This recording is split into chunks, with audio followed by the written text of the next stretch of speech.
Hey everyone, and welcome. We're going to paint the tropical cockatoo painting today. And what great colors on this, right? That hot pink is really, really fun. Nice summer vibe there. So we're going to get started. We're going to use our regular acrylic paints. I have mine already traced on a gallery wrapped canvas. I'm going to use that today. And why don't we get started? Okay, let's hop in and get this background painted. Let's do the background first. That way we can put our leaves and our vines on top, paint our bird on top of that. I am using for that a Deco Art dragon fruit, but whatever pink you like, you can use. If you want to use your quinacridone magenta with a little white, that's perfectly fine too. So I have transferred my design here onto my canvas. And I'm really going to just do the background. I'm going to start with a bigger brush. You could almost maybe go to a really wide brush if you want. But this is going to be, the watching paint dry part. It's a flat background. Now, sometimes I do the backgrounds with a little white in my background color, and I do those little crisscrossy strokes so I can have lights and darks. This is a very flat background, really graphic. So I am just going to paint that in. So it is a little boring, and you can speed up through this process if you'd like as well. And I'm going to just go around the bird and the leaves the best I can. I'm not worrying about the vines. We're going to freehand the vines up here afterwards. We're just going to go around the major flowers and leaves in the bird itself. I am using a flat brush because I really like to get the big wide areas filled in, but I can also use the chisel edge and get into some little places. You can certainly go in with a round or a smaller square and outline. It's whatever you feel comfortable with. I'll probably need a second coat in places. It's covering pretty well, but I think I will need to come back in and get some places in a little second coat. Now, on your edges, you can do a couple things. You could paint your edge the pink. You could paint your edge the pink with a little bit of the leaves and flowers continued on the side. Sometimes I like to just take a Payne's gray and paint it around in a solid color. And it could be a color that coordinates, or it could be, sometimes I'll just use Payne's gray, but I haven't even decided what I'm going to do on my edges here yet. But that's up to you. If you're just using something that's going to be framed, you wouldn't need to worry about the edges. I really like using these gallery wrapped canvases for my work. That way I don't have to worry about frames. They can still be framed, so if someone purchases the painting and they still want it framed, they still can frame in the frame of their choice. I prefer the look of the painted edges, and it's really more economical, and it lets the buyer, if you're selling your painting or you're gifting it, allows them to pick out something that they like. So I know I'll need a little thinner brush for some of the little holes in the leaves and things, but I'm going to get the major areas done with this pink first.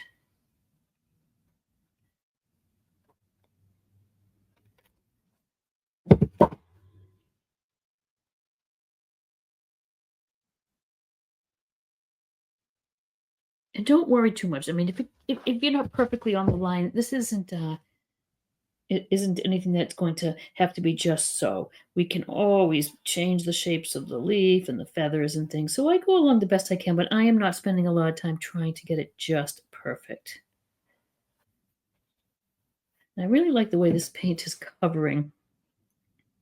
It's giving me a nice, pretty opaque foundation here for our painting. But I do see a little few streaks. And sometimes when I do a background, I tell you I don't care about the streaks. It gives a little bit of depth sometimes onto a sky or something. But where this part of the design is this flat, bold background, we do want to have it covered well. So we'll probably do 2 coats. And then I will have to decide what to do about my sides, but that's okay. I'm happy you're all joining me to paint today. Thanks for trying this painting. Very colorful. The cockatoos come in different colors. You see the white ones a lot.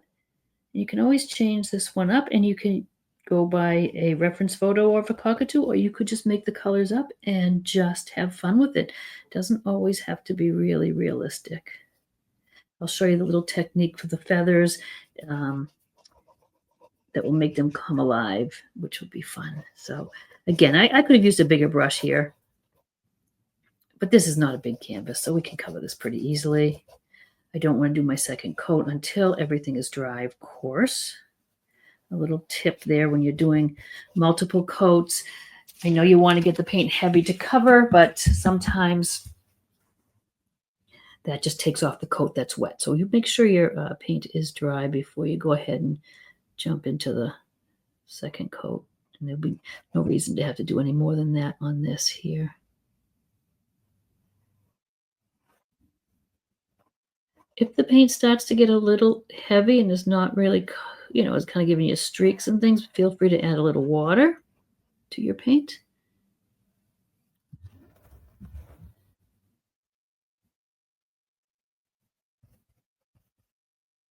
And there's a little bit of detail around that mouth and around these leaves that I will go and just use a smaller brush for. So I'm just going around where I can with this big brush.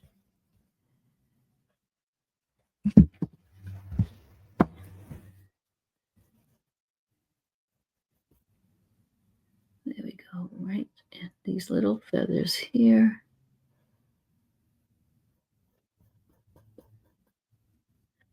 You could do a nice bold background of other colors. I really like the pink because the green really pops, and that's another lesson similar to what we talked about in the pansy painting, where we used a lot of purple and yellow, which were complementary colors that are opposite on the color wheel, and how they really work sometimes in your design. This is a pink and a red. Pink and a red is kind of like pink and red. Sorry, pink and green, which pink is a little bit of a red. So that's why this color background really does well for this painting. But if you wanted to, for instance, change up the bird color, or then you could maybe change up your background color a little bit. See what kind of combinations you can get that you like. And there, that's our little feathers on his head. And I can get a little closer with this brush to this leaf.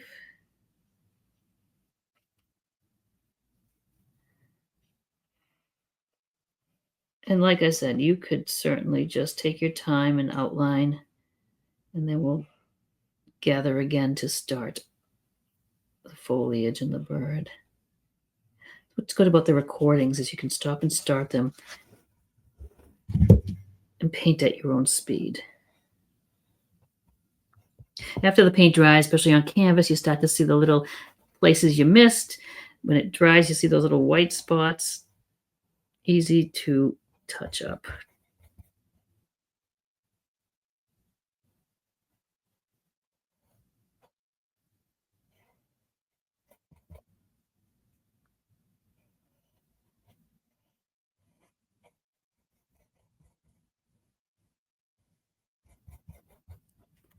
Okay, one coat done.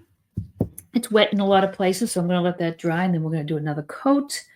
And decide about my edges.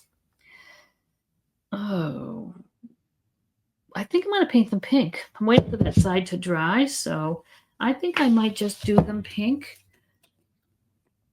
And then I'll be able to do another coat here.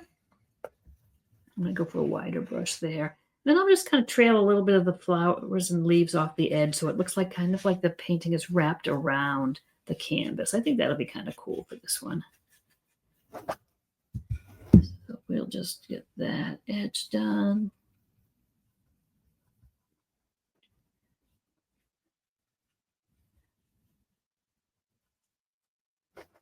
And I know I talked to you about the paints, and really, whatever paint you have, use up. I always tell you what I'm using because, well, sometimes you just want to know that.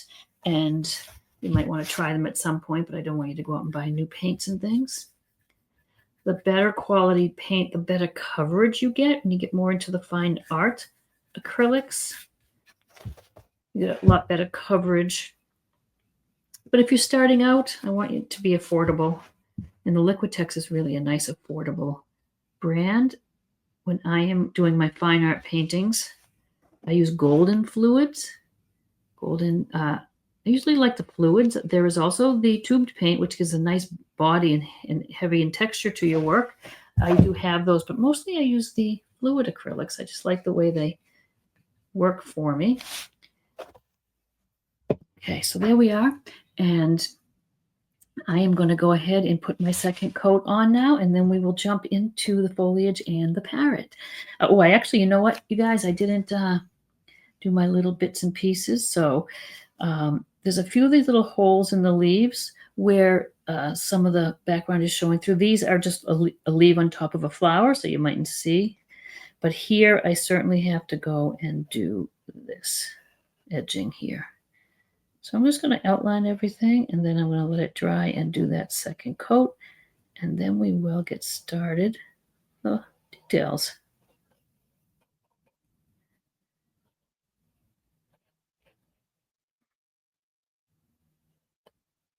And you can always use your reference photo. We might hit these a little bit with the green and have to reform our little holes in these leaves. But I'm going to paint them in anyways, just so I know where they are. And if I have to paint right over in the green or around them the best I can, at least it gives me a little guide. So that's why I sort of did just a little bit, not real neat, but just a little bit of a guide in there on where that was going. So let me just take a look at my flower. I had a little bit of the background showing here. It's a little bit coming in between, but we can deal with that later. Down here we have this leaf here. There's a little bit of the background showing through there. Through here. Got that. This little leaf comes along here. So this little, like a jigsaw puzzle right now, actually. There, just this little bit here. And now we'll just let this dry a minute, and we will do a second coat, and then we'll come back and start on the rest of the painting. Alrighty, now I've got pretty much 2 coats on my background here, and I think the coverage looks fine. If I see some little spots that need a little extra touch up, I will do that. I can see now just in between the feathers here, it looks like there's just 1 coat. I know it's hard to see on the camera, but I'm just going to touch that little bit up. And let's get into painting the foliage in the background. You can bring these little vines down on the top first, and then paint the bigger leaves on afterwards. I will do a couple shades. I'm going to do some of these more on the blue-greeny look, these leaves, and then I'm going to maybe do this one more of a yellow-green, just to make it a little more interesting. Same up here. I'll do some dark vines in the background, just solid dark green, and then I'm going to put some on top that have a little more shading on them. So let's start up here. Now, if you wanted to, you could certainly put a little line or a piece of, I like to use chalk a lot of times if I'm going to sketch something on my canvas while I'm painting. That way, if I don't like it, I can just brush it away. It's pretty easy to do. Or you can just freehand it, that's what I'm going to do. I'm just going to freehand that. What I'm going to do is just get some make a dark green. I've got out for colors. I want to show you what I have out for colors to start. I have my Liquitex standards that I love, the phthalo blue and green and the primary yellow. That'll make some really nice greens for me. I also have, and this is easy enough to mix up with your phthalo colors, but I do have this Deco Art Jewel Green. It's a really pretty color, so I'm going to use a little bit of that. I'm going to get some turquoise in there, mixed with the greens, and it's just my peacock teal. I have white. I have Payne's Gray. Just to make that dark, the green a little darker, I'm going to mix the Payne's Gray and some phthalo green to get that dark green. And so let's jump in. We'll get some other colors out as we go. I noticed when I don't know what I just did, but I got little black spots on my background. So while they're wet, I'm just going to wipe those off. And we're going to do our vines. Oh, I think I spattered my brush when I was adding some water. So I want to do my vines. I want the paint to be rather thin. I'm dipping into my water. I'm going into the phthalo green. I'm going to take a little Payne's Gray. Sometimes I even add a little phthalo blue to that so I can get just a nice dark color. Using my liner brush, I want to do the lines that the little leaves are going to attach to. And I want that paint to be more ink-like consistency. I want it to flow nicely for me. I want a thin line. And that's the trick when we're trying to do some fine work, a nice thin brush, paint to the right consistency, and a light touch. So if I was to make just barely putting my brush down on the surface, and I'm just going along, I can get some nice thin lines. If I have too much pressure, that's when you start getting a thick line, which sometimes you'll want that line. But if you want to do a thin little line, just barely scoot across the top of the canvas. If you find the paint is dragging, that's when you start to press down more, and then you get that thicker, uneven line, and that's when you can just add a few drops of water to your paint. So let's just get a little bit of a vein coming from top down here. I'm just going to press a little bit, and then I'm lifting that brush right off the canvas. Let's do the same thing. Let's go over here. I'm going to have a little vein that's going to come right down behind. And it's going to be a little different than my original because I'm freehanding it. And over here I had in the back just kind of a vine coming down there. And the one that's going to come down here is going to be on top of this leaf. So let's just wait there. Same with the bit that's peeking out here. So that's all we need for the vine, for the top. And I'm going to make some leaves coming off here. So I think I'll just do a few stems. I come out and down. Same here. Starting at the stem, coming out. Same way I started at the top and came down, because I am a little more pressure when I start, and then I just lift up off of the surface, and that gives you that nice little point at the end. And same here. As the paint dries or it gets a little bit too heavy, I can just add a little more water. And so these are just not going to be shaded. They're just going to be dark leaves. So I'm going to just take a little brush now, maybe a square brush. You can use a flat or a square, flat or a round. I just get different shapes of my flat out here because I do like the flat brush. And you saw earlier how I just like to use it flat out or thin for a thinner line. I'm going to get a line that's going to be, a brush is going to be a little bit about the size of my leaf. This will work maybe because I can press down and fill that in. So just get comfortable with whatever brush. And you have brushes I'm sure that you're comfortable with. So I'm going to just get that dark green, and I'm just going to make leaf shapes. You can vary them. They can be smaller or bigger. I can almost make one stroke leaf shapes on some of them just by pressing and lifting a little bit. This is going to sort of be behind that leaf there. This one here is kind of behind. You might just see the tip of it. Same here, press and pull, press and pull. And if you can't really get the hang of that and that's difficult for you, no worries. Just use a round brush and you can just sort of shape your leaf and then just fill it in. So there's lots of ways to do things. There's no one right way. I want you to see what I do, experiment with what works for you. And we have that nice little trailing vine.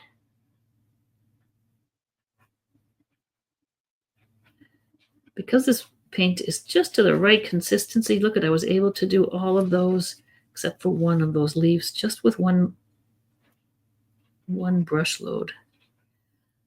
I think I have bigger leaves on my sample, so I'm going to make these a little bigger. Hang on. I think I might just go right over them with my bigger brush. I'm looking and they are much bigger. Oh, but you might like those little light ones, which are nice too. And that's how all of our paintings are going to come out a little different and more to our style. I want you to see what I do. You could practice it, but you could always go ahead and do whatever you would like. I've just paint all over paint all over my hands and my brush, on my brush, then on my hands. So I might want a bigger leaf, so I can just sort of do a bigger stroke. Bigger strokes there. Again, you could do a couple of the small, lighter ones if you wanted instead of one big, heavy one. I had some bigger leaves up here too, so let's get a few that are a little bigger there.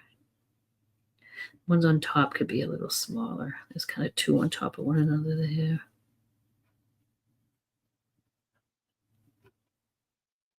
I think that looks fine. Rinse that brush off. We're going to trail some right on top, but we got to let that dry first. So why don't we just base coat some of our other leaves here, and we'll come back and add more on top later. So on these, this leaf, this leaf, this leaf is more of a turquoisey green. It's going to be dark on one side, light on the other. I'll get a small brush here to fill in with. I think I'm going to go a little bigger. In the middle shade of this leaf is kind of this jewel green. So if you don't have the jewel green, and I don't want you to run out and buy all the colors, you could certainly take your phthalo green, your yellow, mix it up, add a tiny bit of white. You're going to get a very similar little blue maybe. So see how close it is? You can mix all these colors up. I sometimes just want to use up what I've got here too. So that's why I'm grabbing that Deco Art color. Let's just do a coat or two of that color on there, and then we'll go back in and just get it a little darker and a little lighter on each side. Sometimes we use just the one stroke method to do that, but we've got a lot of in and outs on these leaves. It's not like we can just do one nice stroke. So I'm going to paint them all this jewel, this mid-tone green. It's got a tiny bit of a blue to get that turquoisey look. So it's a little bit on the bluer side. This leaf down here, we're going to do more on the yellow side.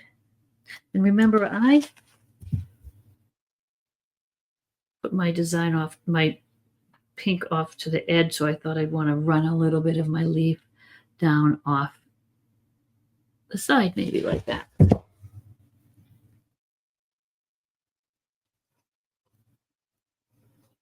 Whatever brush is good, you might, like I say, you might find a big round brush is good. I'm using just the flat. I like to really press that brush down, get a wider stroke. And then for a thinner stroke, I use it more chisel edge on the edge. So there's one coat. We'll need two coats. I know it's watching paint dry again, to watch these coats of paint dry, but let's just base coat in what we need here. This leaf, there's a lot of little holes in it, and you can see the background behind it, so I will be switching off to a smaller brush, I think. I might get a little of that leaf on the side just for it overhangs. I'll do what I can with this, but when I get in here, I'm going to use the smaller brush. While I have this brush in my hand, though, I'll use it for any of the bigger areas I want to fill in. That's going to be the green, yellow or green one. And I'm going to use the smaller brush now to fill in around there.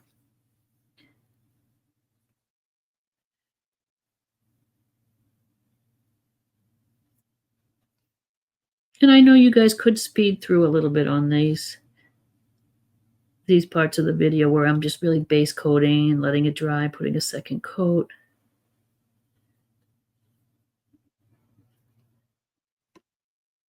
Just how that green pops off that pink is just gorgeous. And we've got the petal on top here. So I'm going to go around the petal of that flower and just get this leaf base coated. I'm dipping my brush into the water. Even though it's streaky, I want it still to flow nicely, and I will just put as many coats on there as I have to. These little pink areas that are shining through, do the best you can. I'm going to come back after with the pink and just kind of go right on top of those a little bit, and I can even them out, make them a little bigger. So don't get too bogged down with being so particular around those areas. Just going to get the white of the canvas basically covered.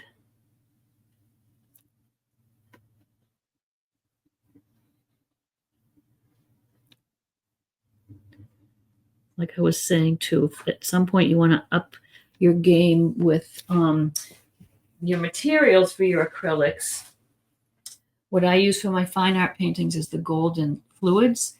I love the consistency and the coverage I get with those. And they're pricey, yes, but I don't buy many. I don't go buying all the colors. I just buy the basics, and then I mix all my colors. I think I use a total of maybe 9 paints of that brand.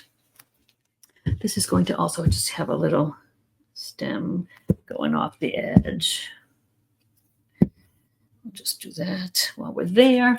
And the other little one that is, actually it's on top of the flower, but let's base coat it in anyway.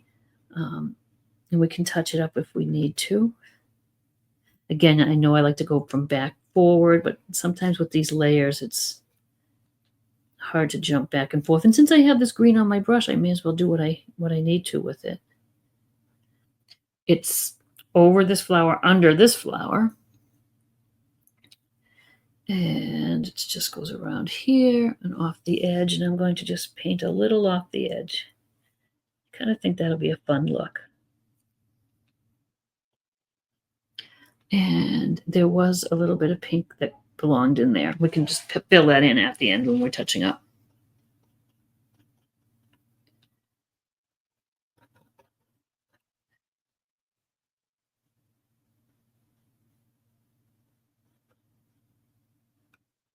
Okay, and this is already drying up here.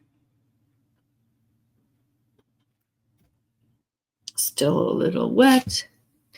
What I think I will do is I'm going to use this color really for the vines on top.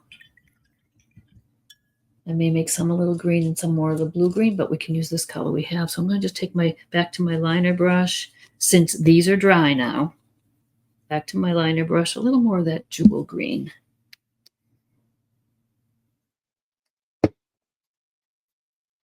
And I might just take a little tab of white on my brush.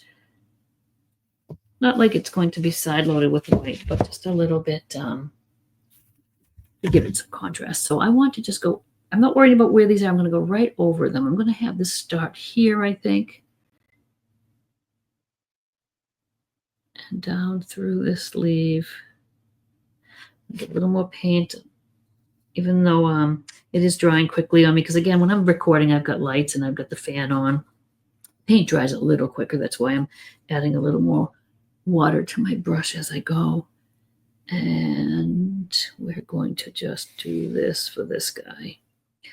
And then we have just a little one on the top there. And at that one, I'm going to make a little yellow in that, make it a little different.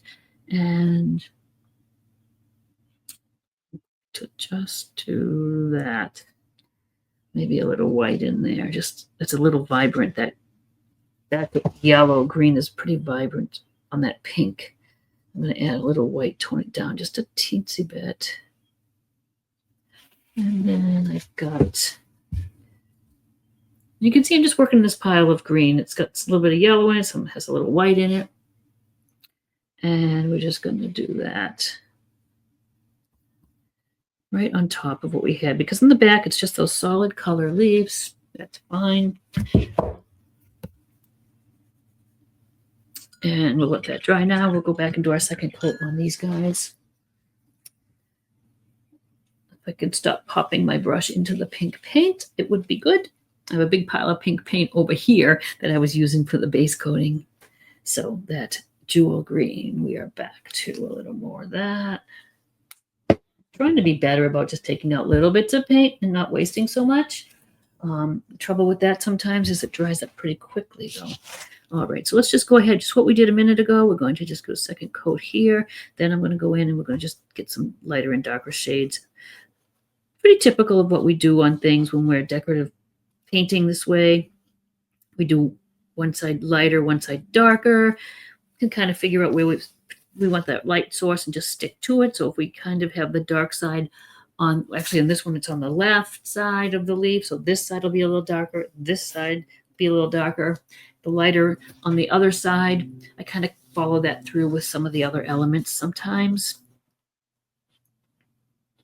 Especially if you're doing something kind of out of your head or just with different reference photos and you're not following an actual particular reference image, you're kind of doing things using your imagination. I try to be consistent sometimes just with my shadows and highlights are with just figuring out where the light source is in my head, really. I'm going to go back and get the littler bits with that smaller brush again. And you can see the much better coverage now with that second coat.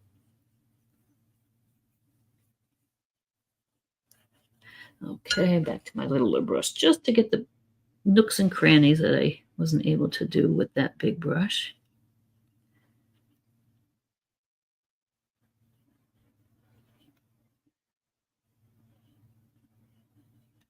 Okay, I just overshot that a little bit. So what I do is I just take a clean brush with some water on it and I just scooch it out before it dries. If I don't notice it, I can always come back later and paint over it.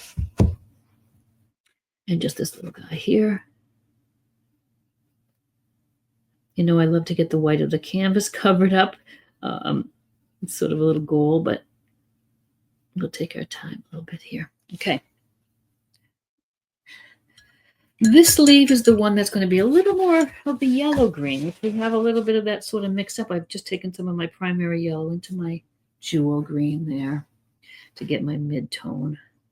Just want it to be a little bit yellower. You can see it's a little brighter there. It's a different shade. Had I had more leaves on here, I probably would have done more of the yellow ones too. So we'll get the bigger area that I can. I'll go down on my side a little bit.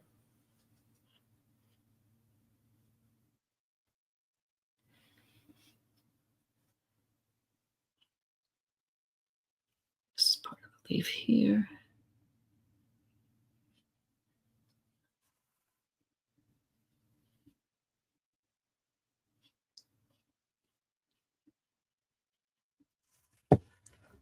I like to mix things up, not have everything all the same. A little surprise for your eyes there.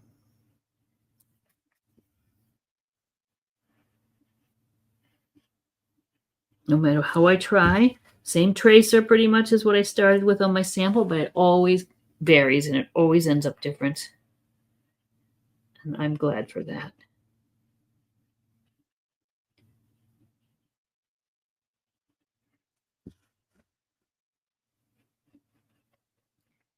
And if this is, you know, you've done a lot of simpler paintings and this one you feel is a little bit more detailed, I just want you to take a deep breath, just take your time, stop and start. You don't have to do it all in one sitting.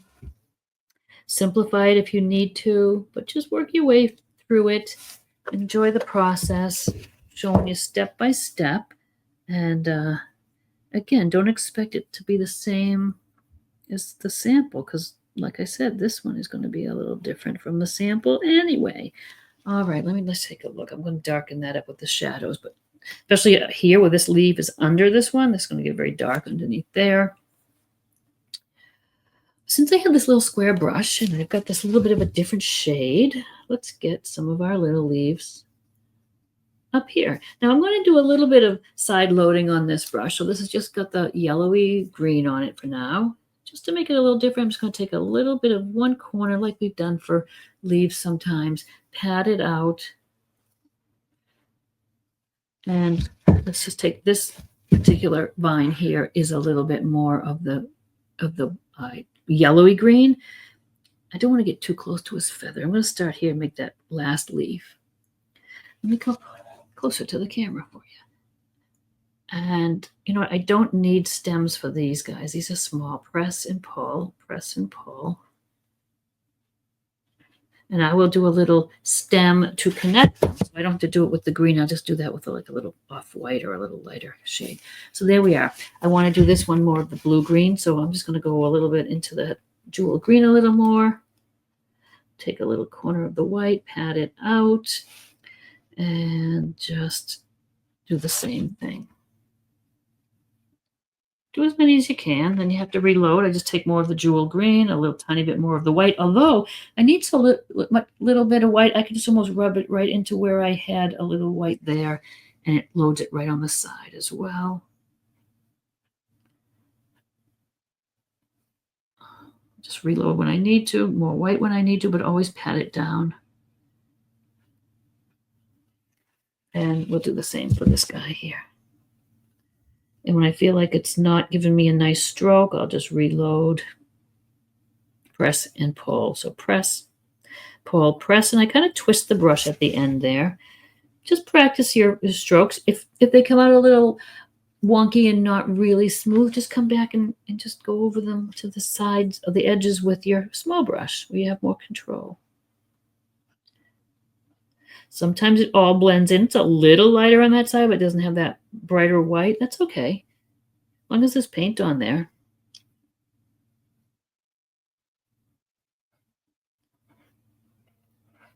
And it just gives it a nice feel of layering with the dark behind.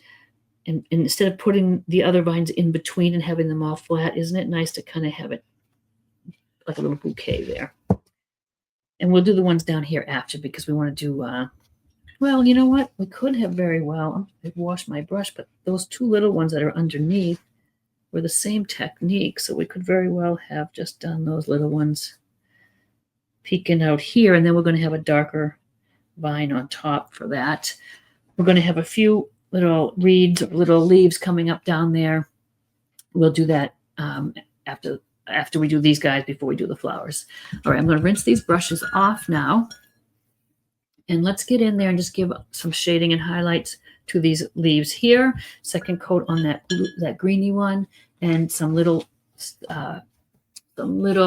veins on the top vines there.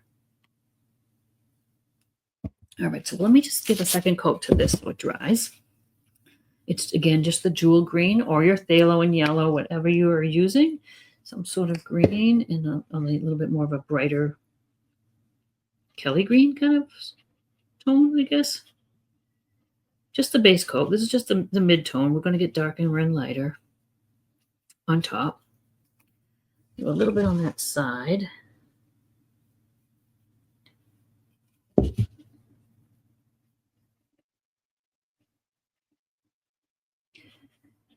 Okay.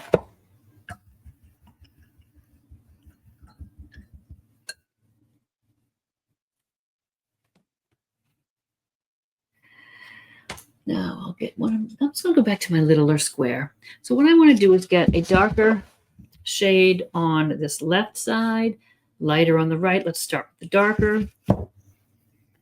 I'm going to just mix up some of the Payne's gray and the phthalo green, which is what we used up here.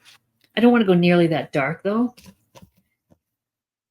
So I'm just going to kind of work on this darker shade. Let's see what happens if it's dark enough. We don't really know till we get it on there, and then we can adjust. Now, that's pretty dark. That's pretty good. So I'm going to do one leaf at a time so that I can kind of smudge that and blend that before I move on to the next leaf. If I did the dark on each one of them, they would dry before I could come back to blend. So I'm working fairly quickly here. I want this side with that darker shade. This is a place where you could use a medium if you wanted to. But I've got it in there. From a distance on the camera, it doesn't look bad. It looks a little blended, but I think I want to just dry that little brush off and just soften it. My paint, like I said, is drying super fast, so I might just take a little bit of water on my brush to soften that. You mightn't even need to do that because if you're not working in front of a fan and under lights, you might be fine. And then I could look at it and say, okay, does it need to be darker or lighter? It looks pretty good to me. So I'm going to just continue on what I'm doing. I might grab a little medium just because of the circumstances of how I'm filming. You know what? I really like the folk art floating medium, and I also like the golden retarder. It's just, I don't know where my folk art floating medium is, but either one. It's just a little bit of a clear, heavier liquid, and it just gives you, sometimes if you put a little bit in your paint, you get a little bit more time to blend. So let's get that dark back again, some more of that. I might take just a little scooch of that in there. And down here, again, it's the left side, but if something is casting a shadow on part of our leaf, whether it's left or right side, we will put this little dark in. But this is our left side, but it is under this flower, so it all works out. And I'm going to dry off my brush, just soften that a little bit. And if it looks like it needs to be deepened up a little, I can do that after. Now we'll go over the left side of this leaf. Get that dark again. I'm just going to get it down here so I can take a tiny bit of the medium. This is going to be dark around. Doesn't look dark enough. I'll add a little more Payne's gray. This is going to be dark under that flower petal. And down the left side. Just keep adding more paint when I need it. Darkening it up if I need to. I'll just grab a little more Payne's gray there. Just a little scooch in there to darken that up.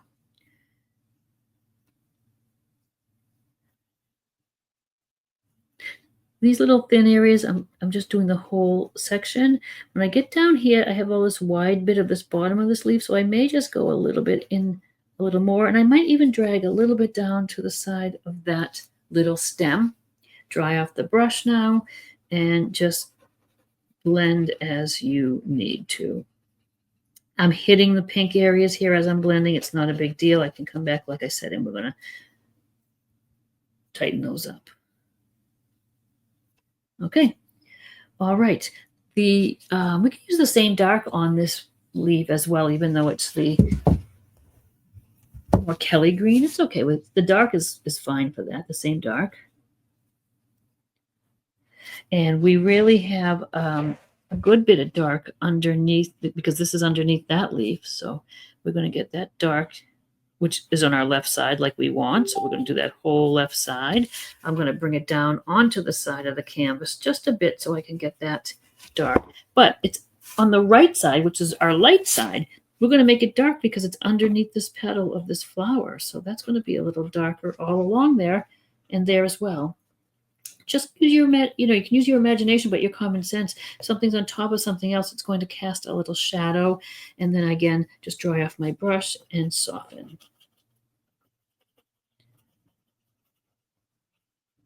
If you have trouble, I suggest trying the folk art blending medium or some sort of a retarder. It really helps with the blending there.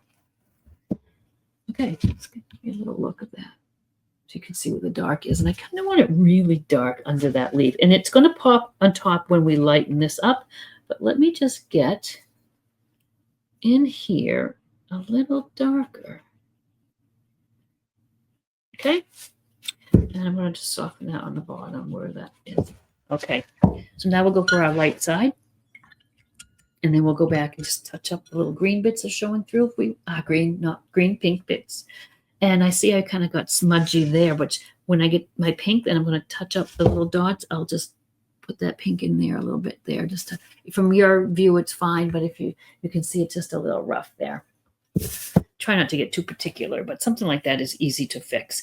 So our light, we don't want to necessarily go just white. It's going to look chalky. So we want to use the jewel green that we had and mix it with some white so we get a lighter green on that tone, not just white on the edge. So I've got plenty of the jewel green out here.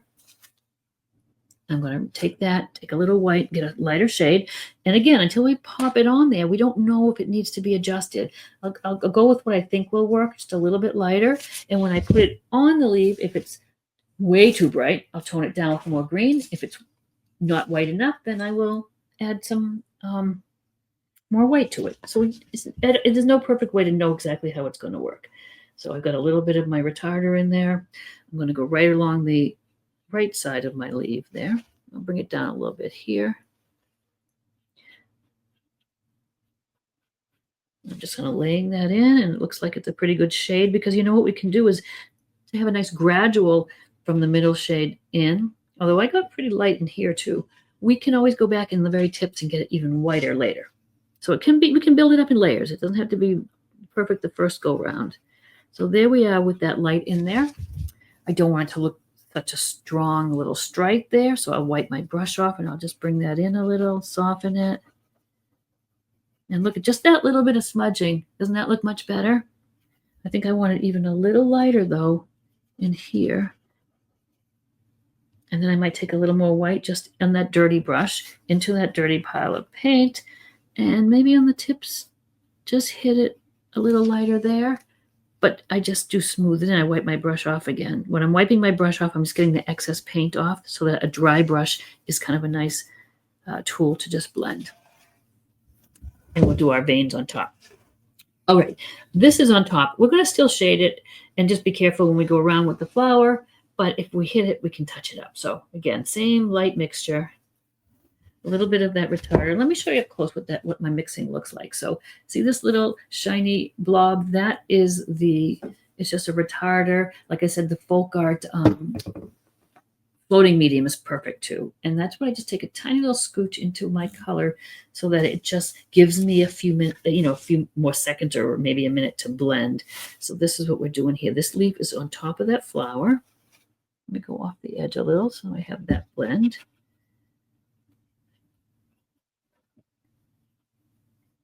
And up this side, kind of went to a little more of a tip, little point on the tip of this one. We'll just adjust that.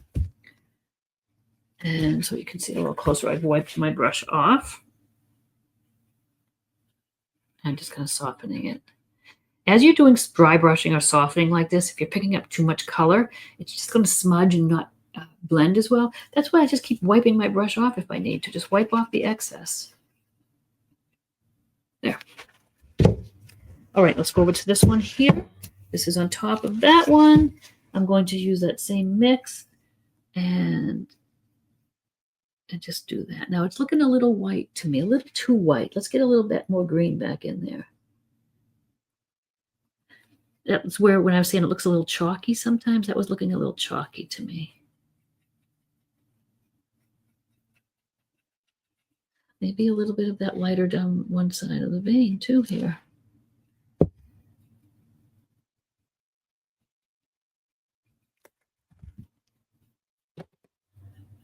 And again, sometimes I would rather have it barely a difference, nice and smoothly blended, and then go back and get a little bit brighter on the edges. It doesn't have to be a big jump from the middle shade to the light or the dark.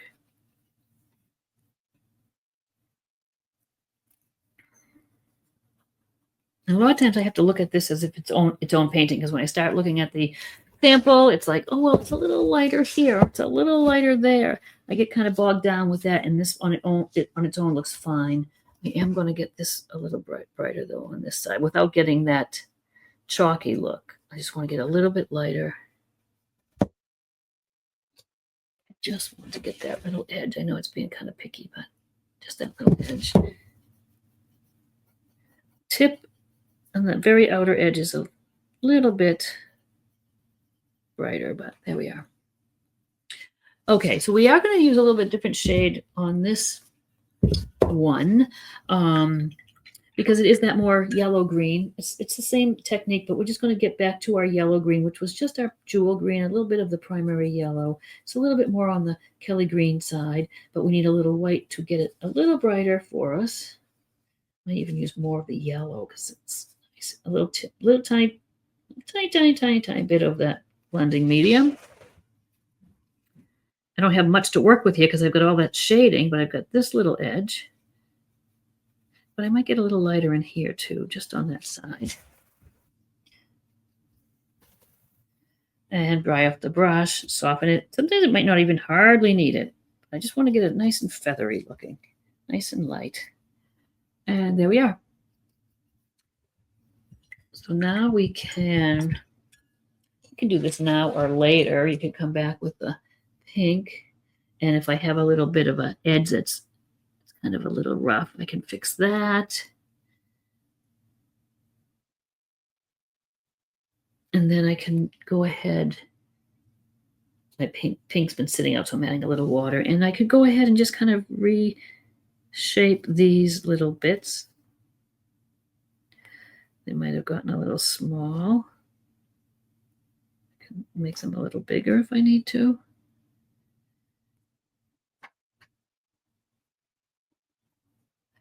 Anything you need to touch up. There you go. I got green on my pink down here. I can touch that up. Okay, good. That's what's great about the acrylics, though. You can fix and touch up anything. If there's something you don't like, just say, oh, I'll come back and touch it up. And half the time you won't even have to because you'll forget where it is and you wouldn't even notice. All right, so let's get our little stems in now. Up here on the top layer of the vines and down here on our bigger leaves. Again, I'll just go with my liner brush. And I don't want to use straight white. So I'm going to take my white. And I might go down here just into some of this greeny colors just so it tones it down. It's not just so bright. So I just get a little bit of green on there maybe. And then you paint down. I'm going to really thin it down because I don't want on the vines, especially, is for you to see the little white stems, the light stems. I might just do it pretty watery so when it dries, it's barely there. It's easier for me to work the opposite way, probably to pull these towards me, but whatever. Turn that painting around, upside down, sideways, whatever works for you. So we'll just get, even that this is a little different shade vine, that same little light mixture works. And I know these are little details sometimes, but it does make a difference. Sets these apart from the dark background vines, which are maybe a little bit further back. You wouldn't see the detail. Just kind of nice. And we're going to do the same thing on these leaves too. So always start at the base. So I might just start down here. Maybe I'll just start like that. And just going to kind of curve it, lift, lift, lift, so you get a nice thin line at the end. And if you don't like it, you just did that and it's like, oh, I really don't like it. Just take another brush, little water on it. You can scoop it right off. You have time. And we're just going to come out like this. With some of them. And that's that leaf right there. That's all you really need for it. On this one, which has a little stem coming from over here, I might go down the side of that a little bit and kind of just go right down the middle. And whoops, I'm going to get a little more green on my brush. It's getting a little bright. I don't want it to be too bright. And just give yourself some veins here in between the little white dots. That's the same color over here. Oh, I think I have, let's see, let me just look at this for a minute because it's much different shape than the one I had up there. I have a pink dot here, which I can see the petal underneath here. Kind of differently shaped, but we'll go with it. We'll just do this. We'll do this. Let's do the one over here. I'm going to go now, I'm going to rinse that brush. I'm going to get kind of a lighter yellowy vein for this guy. So maybe I'll go right into my yellow and white, so it's just a light yellow. It's not like we see a lot of it, and it's just start on the side since I painted on the side. And if it dries and it's just too light or dark, you can adjust it. But that is all we need there. And let me go back to the weirdly shaped one I have over here. Yeah, funny how different it looks. But I did have a little more pink. I think I had a pink little thing over here. And it might be lighter if it's the petal of the hibiscus flower showing through. And then those were just, we'll just do this. It's going to be a little different. But like what I keep telling you, don't worry about it if it's different. Okay, those leaves are done. While we're here, let's just do the dark green vine that we have on the bottom now, which is on top of this. And it's simply just a little line, and then we're going to just put a few little leaves down there, just in the dark shade, which is the phthalo green again, and a little Payne's gray, and we're just going to do 1, 2, 3 little leaves there on top of the ones we had. So to finish off our greens, why don't we go ahead and just do the little bit of grasses or long leaves that are coming up here. You can almost do those. I have a heavier liner. I might just do them with that, or you could just do them with a round brush. We're just going to press on the bottom with paints and come right up. And it's going to be a really blue-green shade, so almost a little more blue-green than we've had. So let's go into our phthalo green, rather. Phthalo green is very blue-green already. So that's phthalo green. I need a little more, just a little bit of that. I'm going to take it right down here in this pile of paint here. And I want it pretty dark on one side. So I'll just dip that on. I'm going to kind of do this, kind of like triple loading this little liner brush almost. We'll see what happens with it.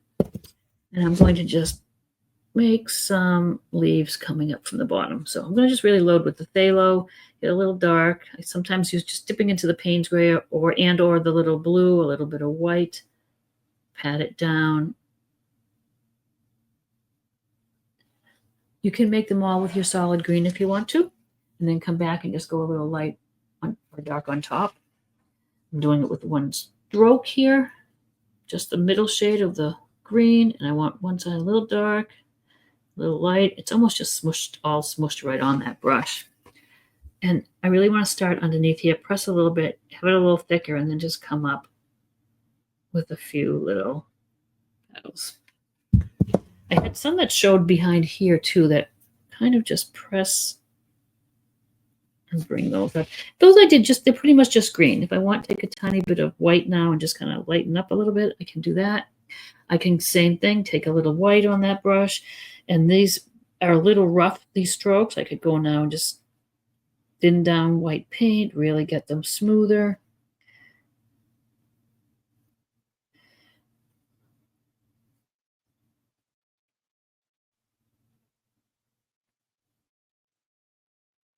And actually, they could go right behind the flower too. They don't have to be just stopping there. Okay, so that's enough of that. Okay, leaves are all done. Let's do our bird now, because we have the hibiscus flowers on top of the bird here and here.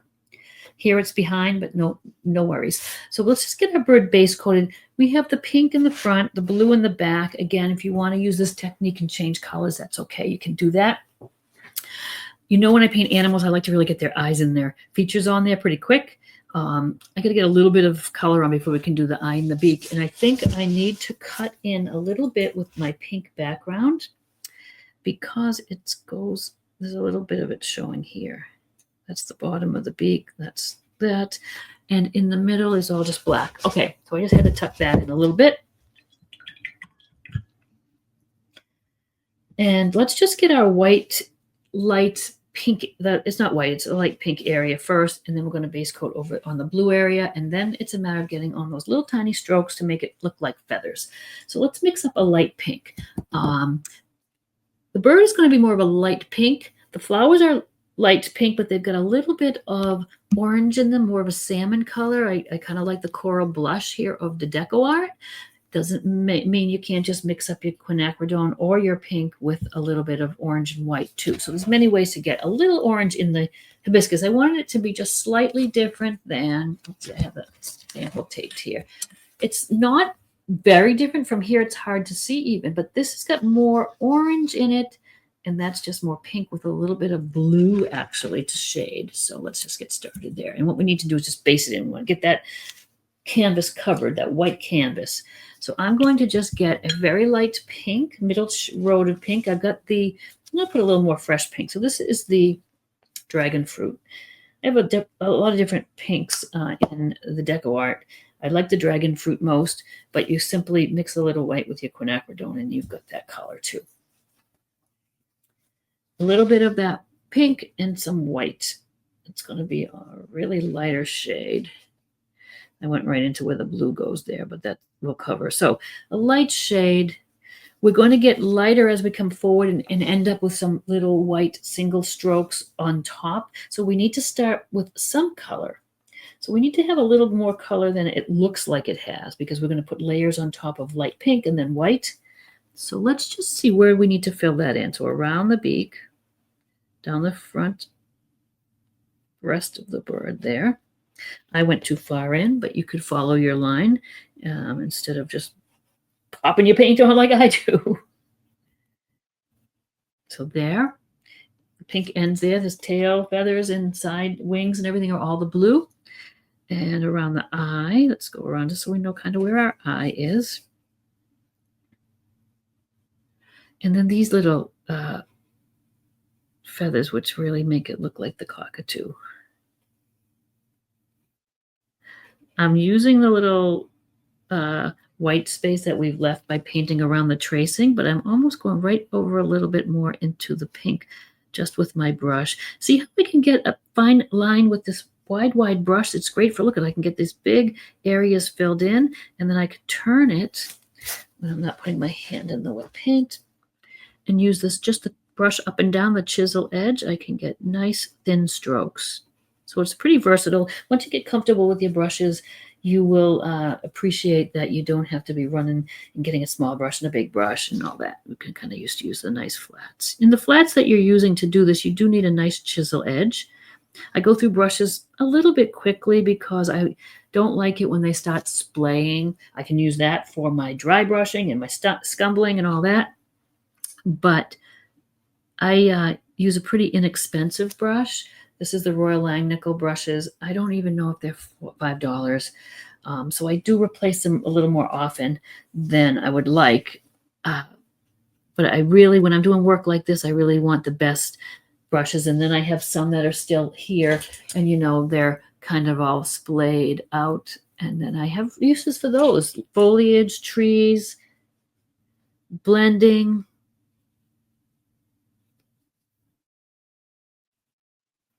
So I'm just going to fill in. This pink is covering really nice. We don't really have to do too much more to that. Let's just get the white covered though. And let's see this little bit, that last little feather there. Again, let me just see what my eye is traced there. My little eyes is there. And this starts the blue here. This starts blue. So we're going to have to, get our blue on there, and then we're going to blend our pink over it a bit. And I got pink all around the eye. I've lost my eye a little bit, but there we go. And this little area behind almost comes down in like little tufts. Almost like little tufts here, right to the top of the wing. And again, I kind of lost my tracing, but I think it comes down here. It kind of comes this way. The wings here, and this kind of, yeah, that's going to be good enough. It doesn't have to be perfect anyway. Okay, so we've got the pink area. You can see it's a little darker shade, so we want to go dark to light. If we had this really light to begin with, when we do our white highlights and white feathers on top, you're not going to see it. We want it to have it a little darker on the background to have something to put behind it. And I'm going to put my blue in now just to get the lay of the land. And the blue, I'm starting a little on the dark side and getting lighter.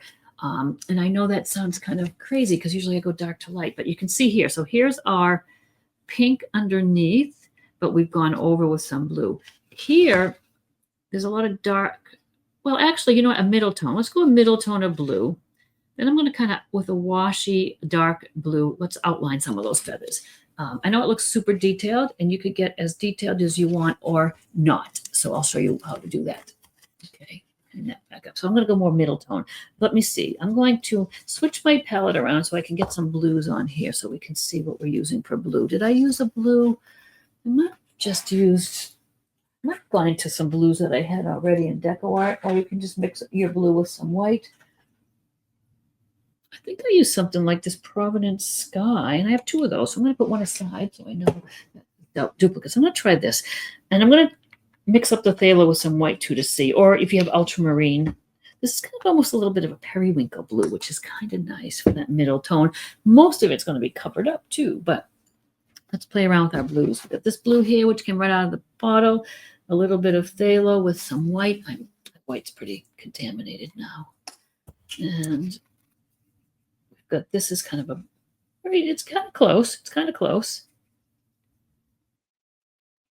This blue, phthalo blue, is almost, it's a beautiful blue when you mix it with white.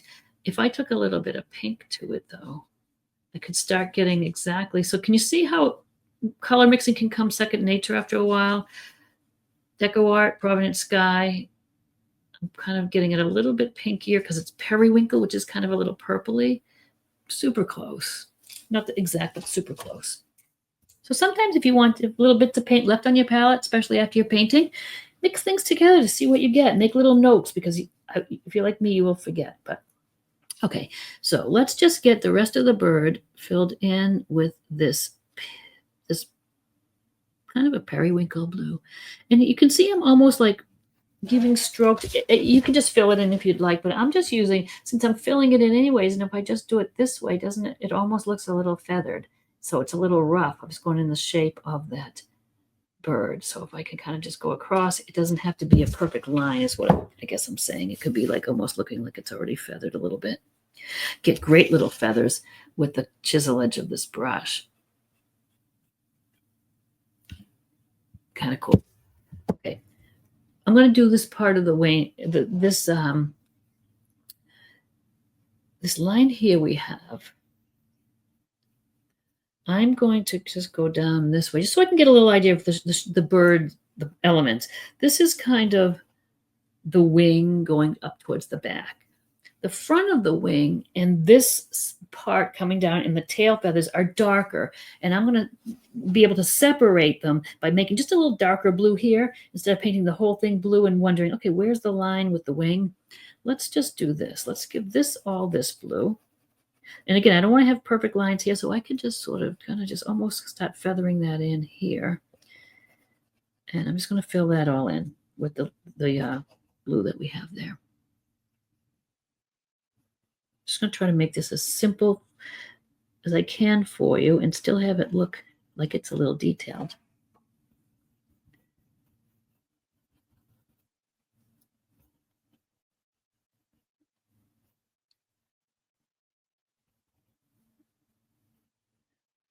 All right, so that's filled in. And it gets slightly darker over here. So why don't we just, let's see. It's almost a really Payne's gray dark under there. Let me just go back over here. I'm pulling, this is just the straight phthalo blue. Pop some over there, and I'm going to pop over some of that Payne's gray. So I'm just going to get a dark blue, phthalo blue and Payne's gray to get a dark blue. Because under this flower right here, and under this wing, which it's going to kind of be feathery, so it could kind of be scalloped a little. You don't want to just do a straight line back there. We'll just do this.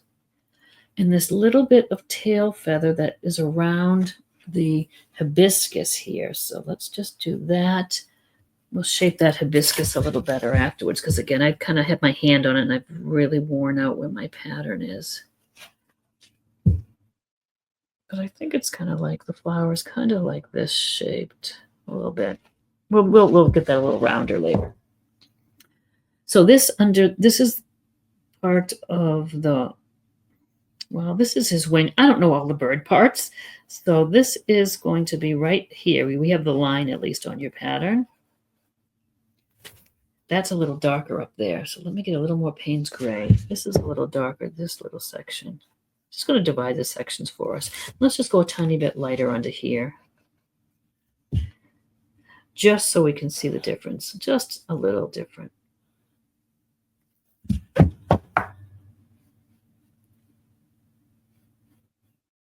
And normally it would be darker under here because this is shading it, but I just went by the actual bird and the color the feathers were. I'm going to get myself a little more Payne's gray out.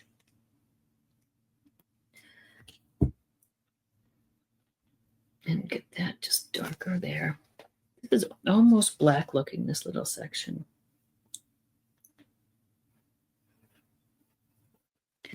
And good. Now this is just a little lighter under here.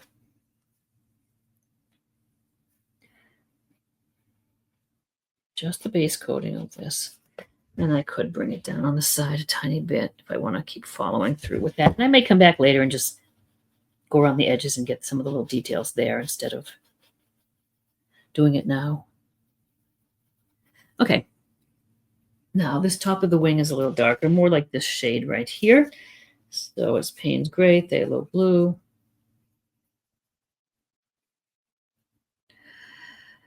It starts getting dark right around here. So I'm going to just do this part and then come back with a little more dark. And then we'll look at the shapes, and then you can use that for your guide when you're filling in your bird. So let's just get, again, I'm going to just kind of use like not perfect lines here. I'm almost doing like little feather strokes to start that little texture.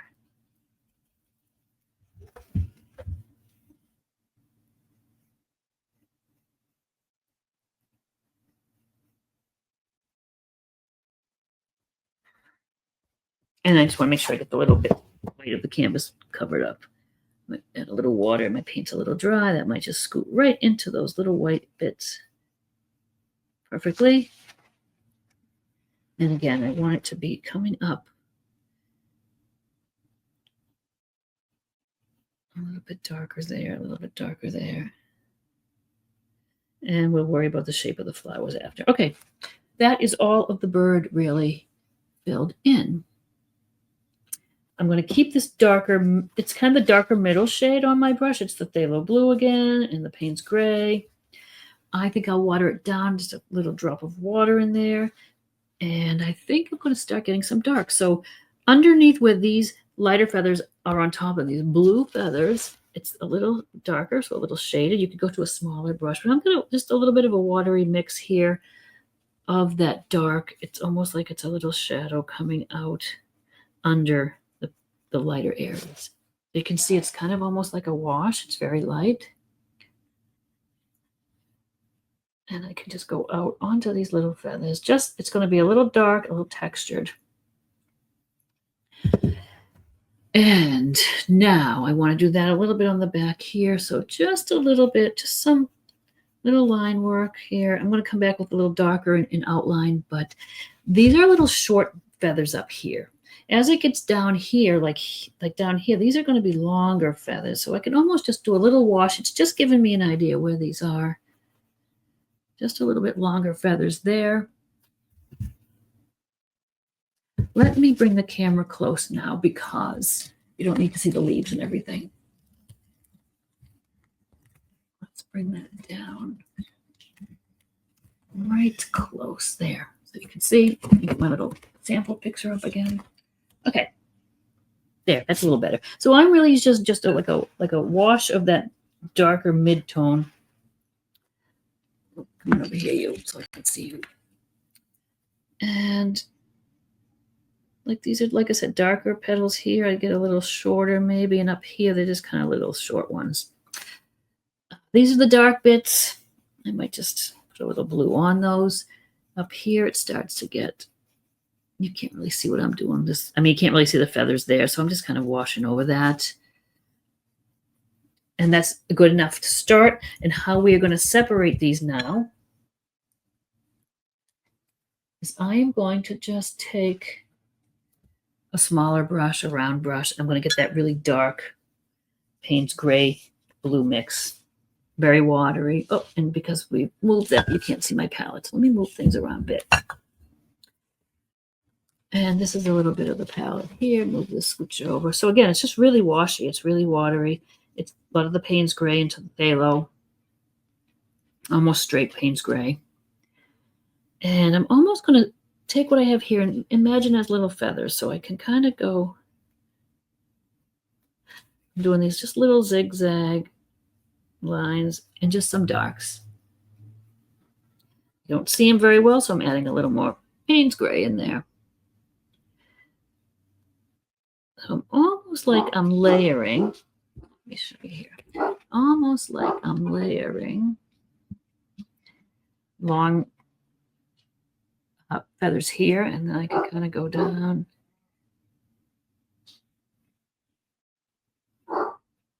Just kind of drawing with this washy paint feathers.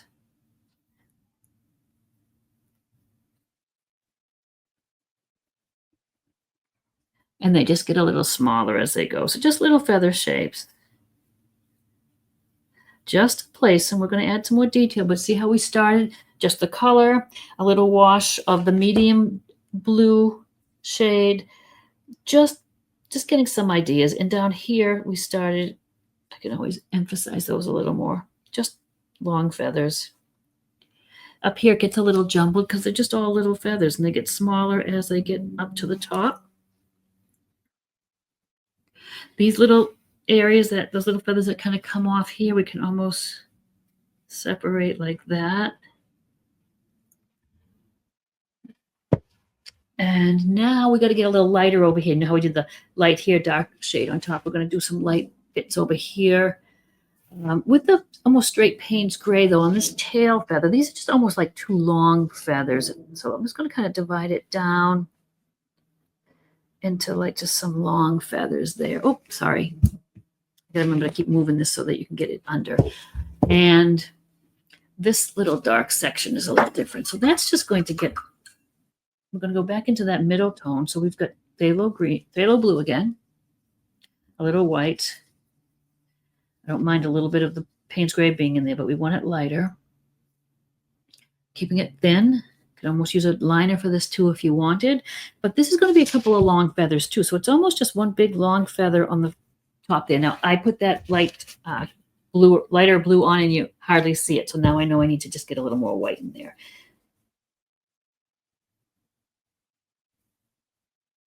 Or even, actually, even some of that blue that we use the deco art, just one of the lighter blues, and do it so that you can see it, but not so it's like so bright. So I'm almost going to do like little petal, little feathery shapes. So it's really kind of like, let's just make sure, make believe this is one long feather here.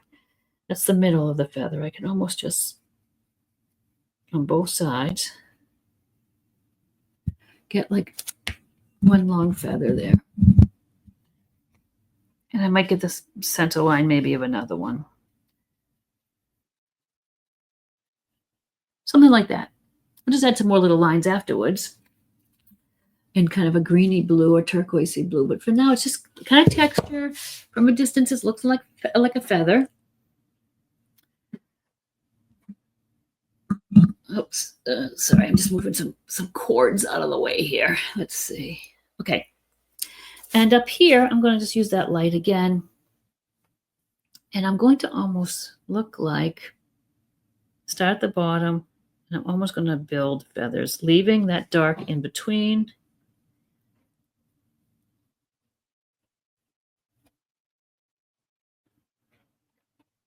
And I'm just kind of stacking them up on top of each other.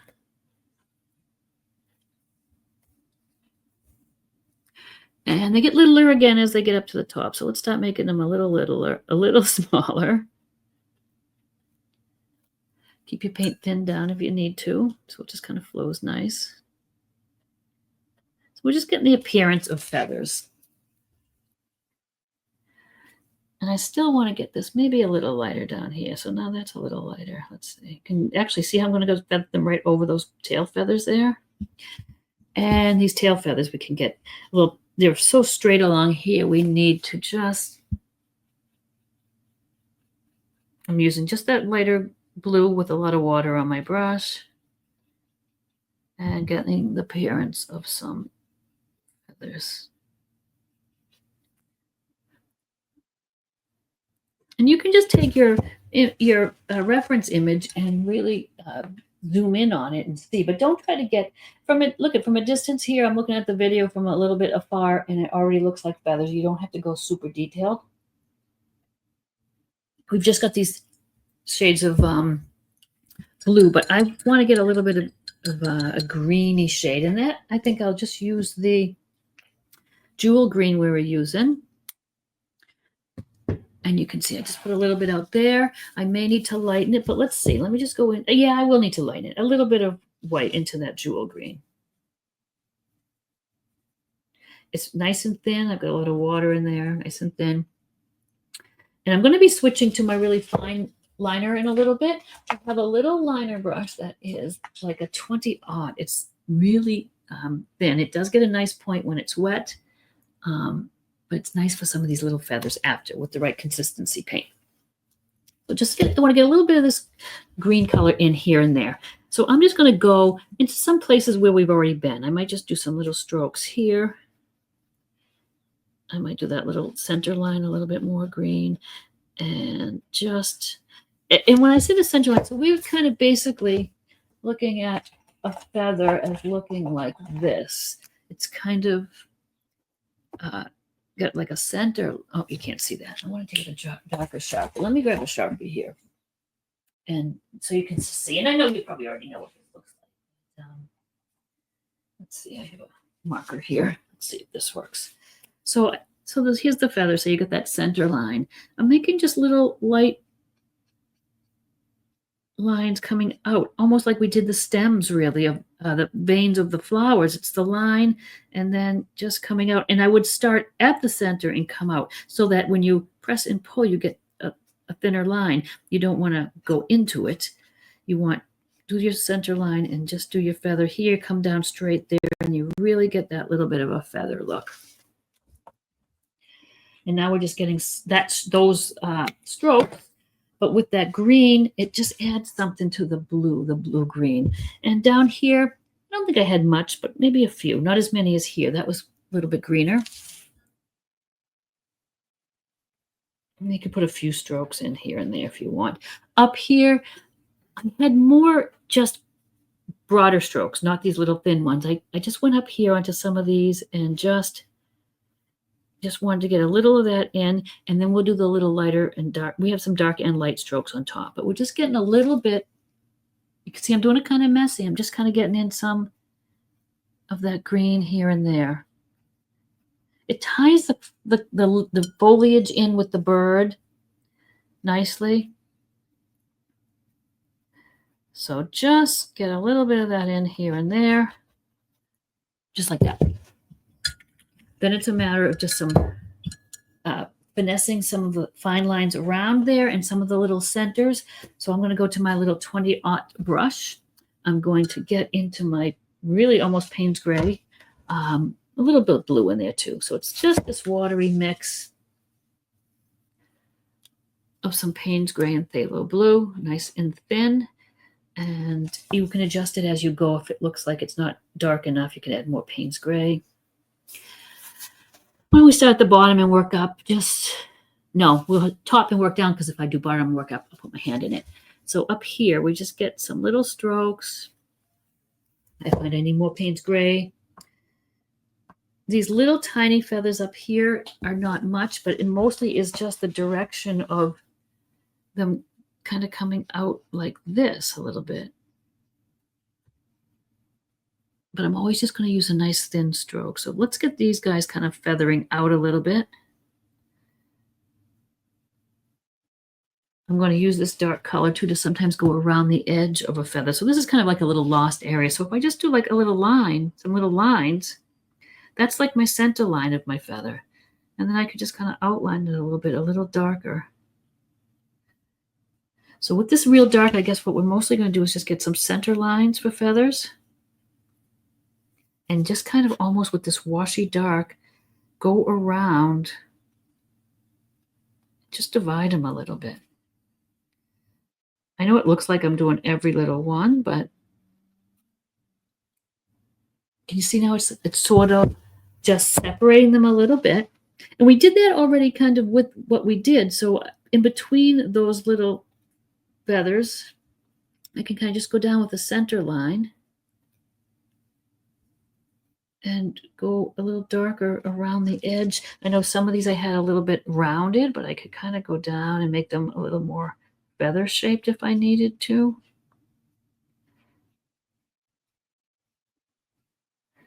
Don't get bogged down and confused and think, oh, I don't even know where the feathers are. I'm just making little shapes almost. And then when we come on now with our lighter little lines that come out from the center line of the feather, it sort of all comes together, because you can't have it too detailed. You just got to have it appear as feathers. And it already appears as feathers without our lights. So over here, we've got that kind of a mid-dark tone underneath, and we took a lighter tone on top, and then we scooched on some green. Now we're going to take a real dark and just sort of go around these shapes. So we've already got the shape. They already look like a bit like a feather. If we kind of go right, we'll do the center lines after even. Let's just kind of go around. I'm going back and forth with a little more Payne's Gray, a little more blue, because I just don't want it to look just black, but I want to have a little blue in there. I'm using strokes that look like this.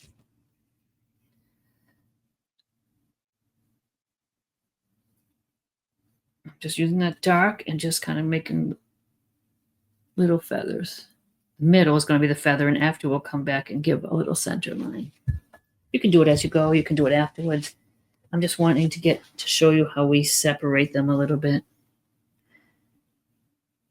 And it's looking just too black for me, although it should look nice for you guys, so that's good. And you're going to see, we did these a little different technique, but they are going to kind of blend. But under here, under this section of the back, we want it a little darker, like a little shadow almost. So we can almost come down here like that, and see the little shadow appears there.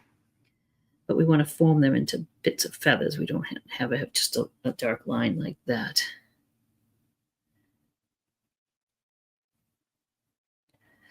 So I'm just kind of going in between what I'm perceiving as feathers and just dividing them a bit. Now I'll just go down the centers with a little line that could be just the center line. If you miss some, fine. You don't really want to hit every one of them. And we've got the nice and dark here, which is perfect for underneath these. How's that look? That looks good. Okay, let's just leave that. We're going to go now with our little white lines like we did on veins. We don't want it so white that it's jumping out at us. We want it thin down with water to make it washy, and so it isn't. We're looking at the feathers. We don't want to look at every little bright line. We want it to be a little watery, or if it's too bright, you can add a little blue to it or something. So I'm just getting a nice line here. And this is washy, and I'll come on with just very few places after with a stronger white. But for now, thin down, and let's just highlight some of the feathers, okay? So we can kind of like get this line down here. You know, I really like the curve of these feathers here, so we could kind of highlight that. We could go down. Sometimes it's as much as just doing what we perceive as a center line and then just do some of those little lines off of it. If I've gotten a dark line in there for that center line, I could just take and just do some of these little lines over it. Can I get closer even? Let's see. I could just make some little lines off that center line. If there's nothing at all, I could put a little center line. Try to make some that come right off the edge too, so it looks a little bit natural. And that's what we're going to do. We're just going to work our way right down. When we get to some of these bigger feathers, we can, you know, make it look more like individual feathers. But these are just little ones, so we're just going to lines with those lines coming out. When you need to add more, I'm adding a little bit of water to it as I go. You just want the paint to flow nice for you, because it's when it doesn't, that's kind of a pain in the neck. So I water down as much as I need to. And especially for this one, we don't want them to be a bright white. We do them this watery and they're going to fade, but that's all right. I'm getting down into some of the feathers that are a little more detailed. I am bringing the lines right out over the feather, say, that's next to it. I think we might even want to do some of these in the light blue. But since we have white on our brush, let's just do that for now. And stand back as you're doing this and look. Don't judge it on being this close.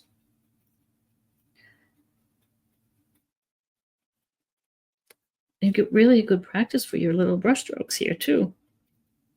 And we're going to do the same thing over here. I mean, it's going to be the same for the whole. Here we can do some of these little lines coming out because it's the way the wing is just on the top there. So it could be just a little line, some lines coming out, or we could just use the dark line that we had for the outline of the feathers. Up here, I think I did a little more light, sort of like these little tufts of feathers right on top there, a little lighter. And it'll tell you a lot when you step back and look. Yeah, I'm going to come back and do the same thing with some of the blue here and there too, just to mix it up.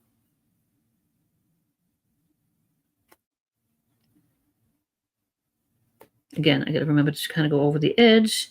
We still have to work on the pink there, but still you can go over the edge there.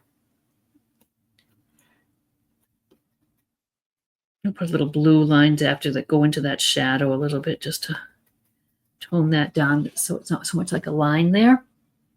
And I'd rather do that with some of the blue.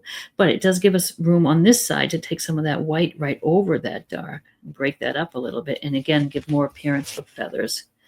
We did most of what we did here. I don't want this to be too bright. I might go and just do a little bit here and there, very washy white, because I want this to stay rather dark.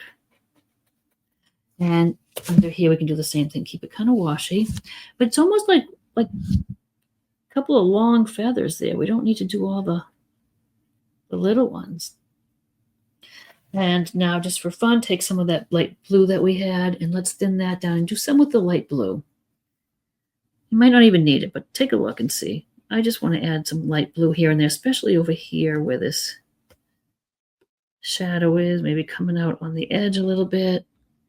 On the edge of this, where this feather is on top of the background, it's a little blah. So let's get it. Maybe I'll go back into my white. Just the edge I want to be pretty bright. So that separates that bird in front of, doesn't it? Look at how it separates it already right from in front of that. And maybe say there's another feather here. We'll just do that so it looks like it's on top.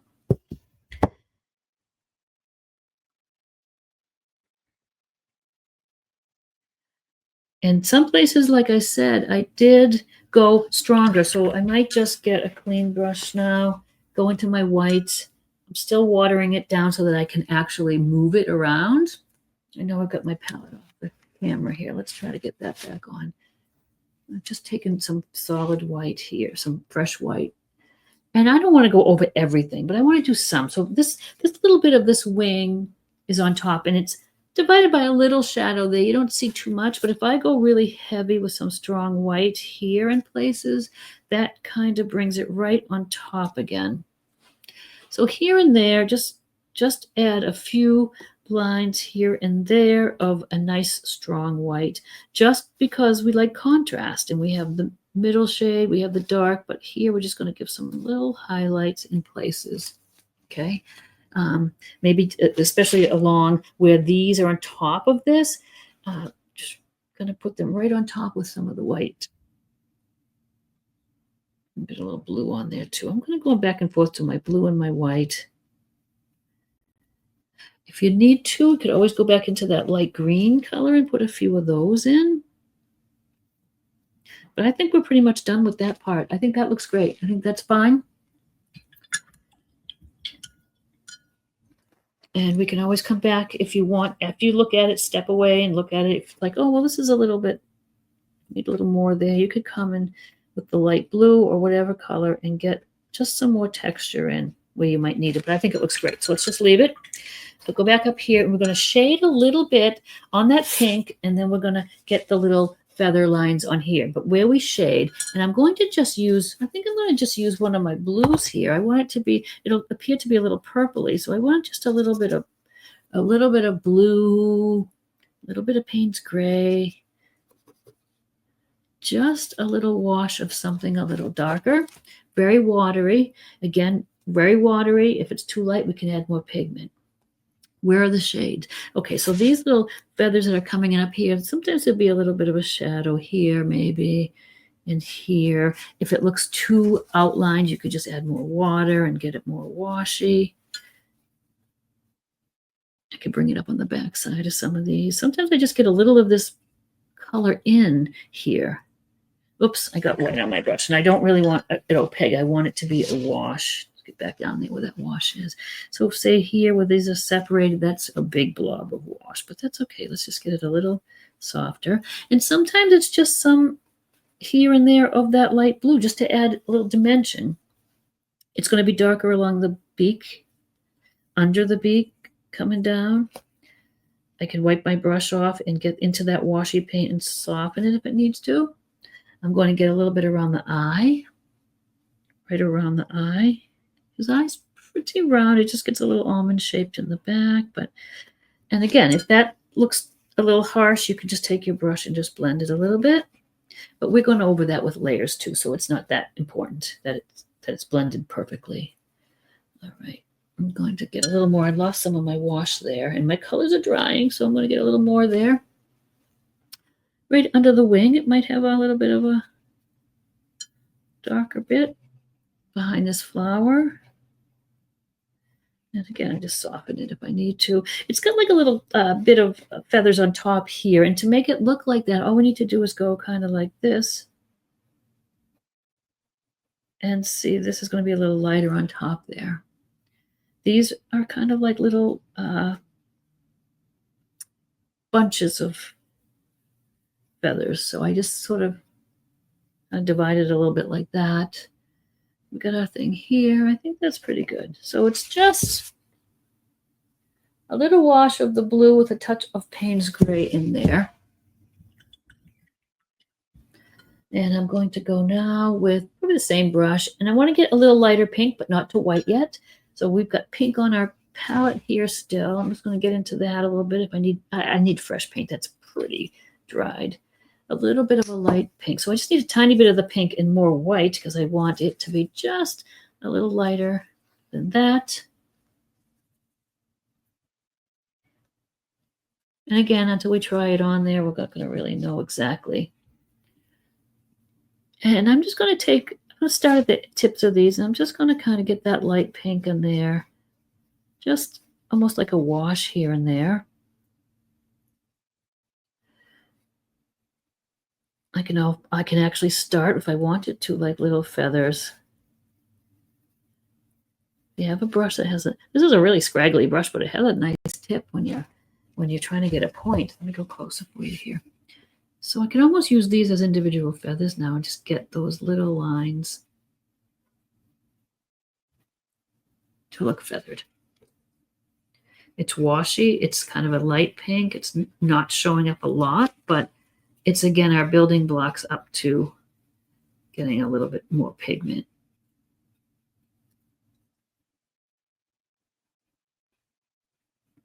I don't know why this has such an odd shape to me, this one. I want to have it more of a little curled up shape.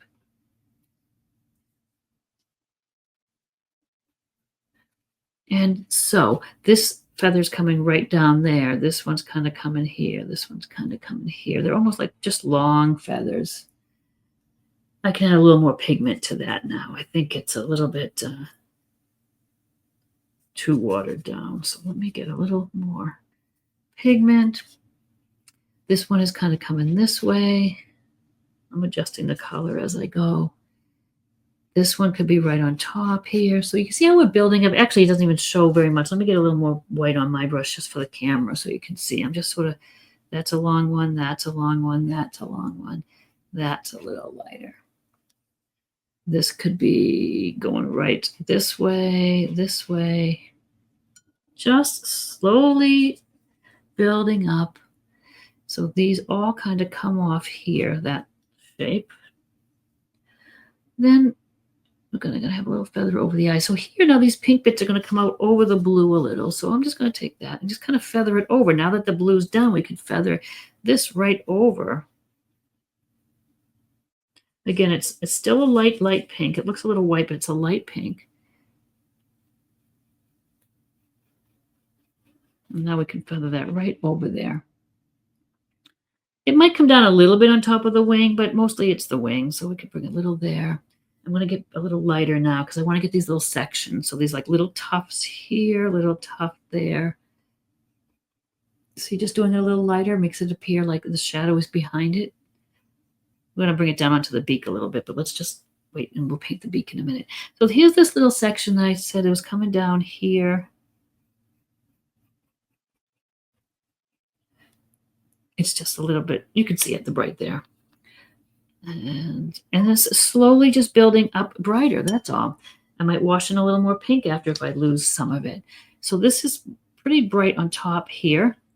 And under here, we're just going to kind of do some little feathery strokes. Let's just start right down here at the bottom, sort of, and just kind of feather out and up. These aren't, we don't see these so much as individual feathers as just like a feather texture. And then I'm just going to build it up more and more. I'm just going to get stronger white now. I don't want to get so white that I won't see my little tiny strokes after. So I need it to be a little bit of a dirty pinky color still. And really, if you want to really exaggerate, you can get those feathers nice like that. I'm just getting it slightly lighter in some of the places that we were just painting. Starting to get a little bit of a feather look here. I could just I can go to my thinner brush too now. Like I said, this does give a nice fine tip though. Okay, so now that's enough until now we go with the strong white. Let me just get a little bit on top of here. Okay, so I'm going to show you up close what this looks like, and then we're just going to go with the little tiny brush, heavy or strong white to do the rest of our little strokes.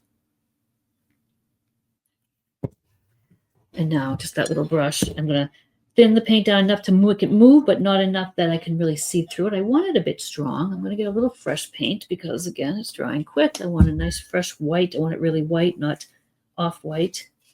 And just like the last strokes we did down here, we are going to just get some really white strokes now. So these are just like lines. They're not formed feathers. Here, they're kind of little groups. But up here, these are more of the individual feathers. So we'll get some nice lines there.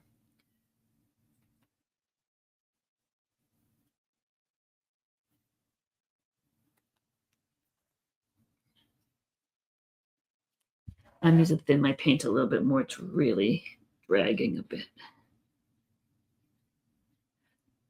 But you can see, actually, that's a little scooch. I need a little scooch that over. But yeah, so just get, this is really fun to make that texture here, this part of it. And it's just a matter of keeping your paint thin enough. And if you don't see it at all, it might be that you was too light on this middle coat here. You can always go back with a little wash, a darker pink or some of the blue to get these to really stand up. I do find sometimes it's nice to start at the end and work in with those little strokes. But do what works for you. Right on the eye, we can get some of these whites. And these are just going to be little lines here, just almost like it's little clumps, like I said, of feathers.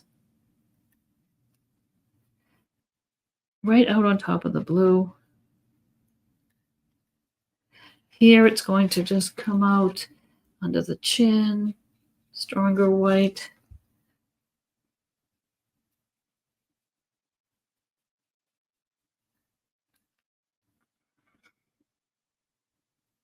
I'm going to come in, I think, with a few more little pink, darker ones. I don't see that on my sample, but I might want to get a little more pink in there in places. And same down here. We're going to do the same thing on the chest. Start down below here and just work your way up with the little strokes.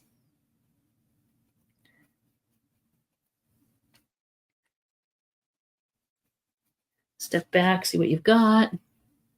I've missed this whole section, so I'm just going to kind of, almost like when we've done fur and we've done the raccoon and different things, we just layer the little strokes. And I think I might even take a little of that washy bit of blue that we had a minute ago. Whoops, I'm dipping my brush into my drinking water. That's not good. I really want this washy. And I could take, now with the real washy blue, if I want to just separate some, I could use that.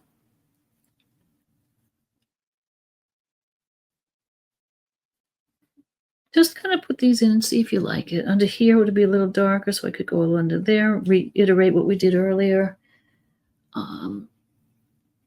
It could even be more of a wash with the bigger brush. If you kind of lost some of that, we could just get that in a little more. Could even do some with pink. Let's see. I want to do a little pink. If I lost some of my original pink, I probably could have gone even a little darker to the first shade, but that's what the good great about acrylics is you come back and forth. This is just like a little wash of that pink. Just kind of almost like in the shape of feathers. Okay, I think that's good. I think we need the features. We need the eye and the beak and everything. So let's see. The beak, I actually am going to start with Payne's Gray, but I might finish up with black. The only time I use black usually is if I'm doing eyes on animals or people and things.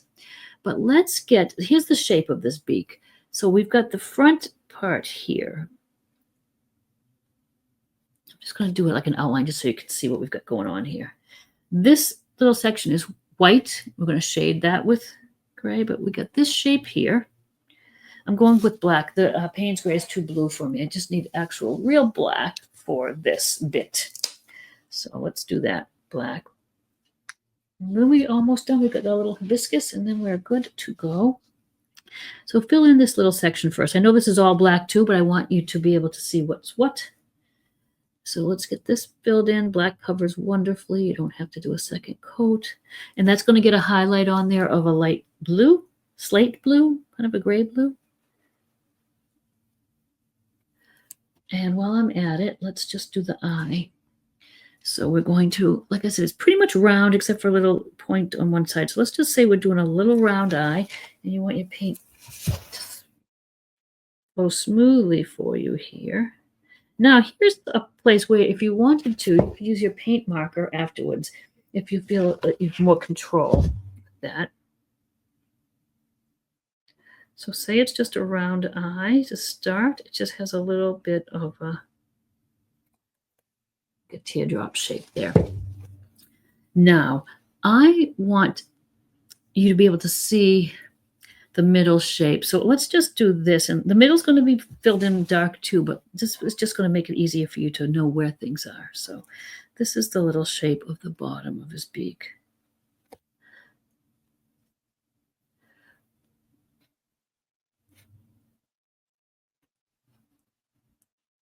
And then we're just going to go do that little white section while this dries. Because if we shade this, putting that little dark in the middle will be easier after. Okay. Now I'm going to clean that brush off because, like I said, that's white, that little bit with a little bit of a shadow wash on it. So I'm just going to go into my white and paint this little, even though the canvas is white there, we still need to paint it.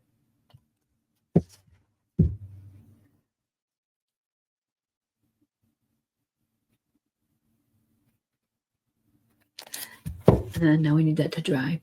And we need that to dry. I want to do white around my eye. So why don't I take my brush that I've got and just outline right around that eye with the white.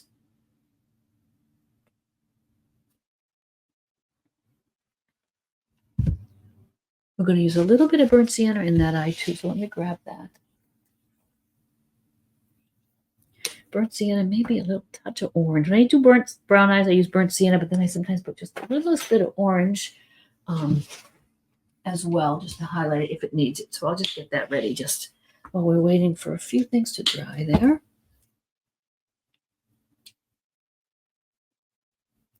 You know, you can hit it with your hair dryer to speed that up.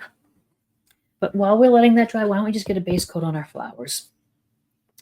And these are a hibiscus flower. Like I said, they're kind of an orangey pink, but kind of just a little mix of, let's go with our dragon fruit. And I'm going to get a little bit of that coral blush out. But again, if you just have orange and add a good bit of white, actually a little orange to a lot of white, get that color there. I just wanted to make the flowers in the same tone as the bird and the background, but I wanted to set it apart a little different, so I've just mixed the pink and the coral. So I'm going to kind of eyeball the shapes here. I think I need to put a little bit of pink in between these petals here. So I've got a petal here that goes behind the bird. And then this petal is out here, and I need to just fill in a little bit with the pink there, which is easy peasy. So let's just get these petals. If you were a neater painter than me and didn't cover your lines, you probably have nicer shaped petals.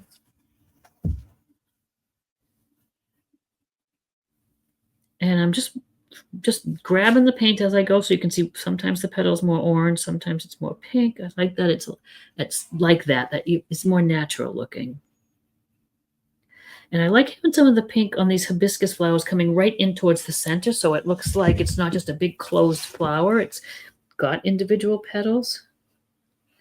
So for now, and this cover's great. This seems like it's just one coat's all we'll need of this. So we're just going to get, I'm going to actually do my edge a little bit just to give that a little bit of a petal there.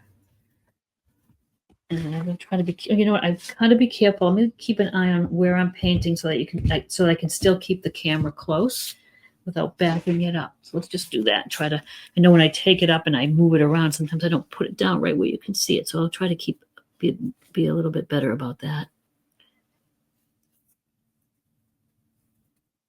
This actually leaf was behind that petal is behind the leaf. I got a little blue on my brush there. I must have dipped into the blue somehow.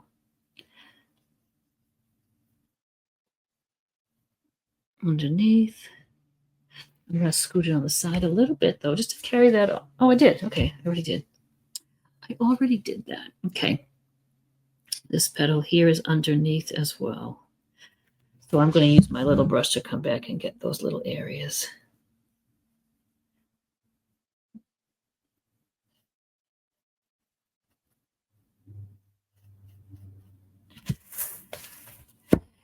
Let's go and get this one here. I'm not worrying about what's petals on top of each other. We're going to do that. Separate those with some shading after.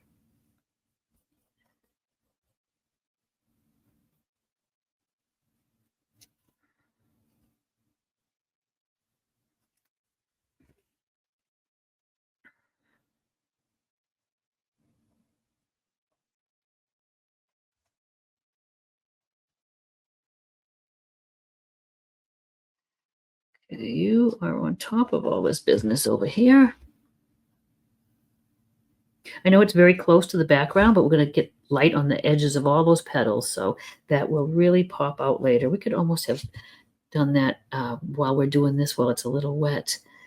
But let's just get the color on there. Let's just do that to start, and then we'll come back and lighten those edges up.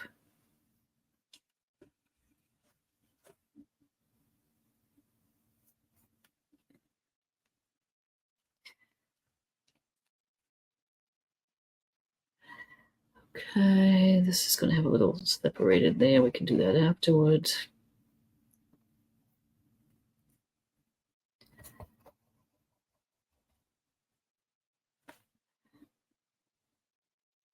A weird shaped petal. One big petal all the way from here, it looks like, down to here.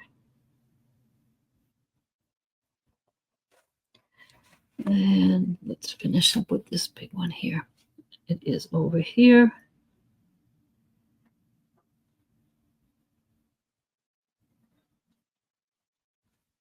I'll worry about scooting that on the side later.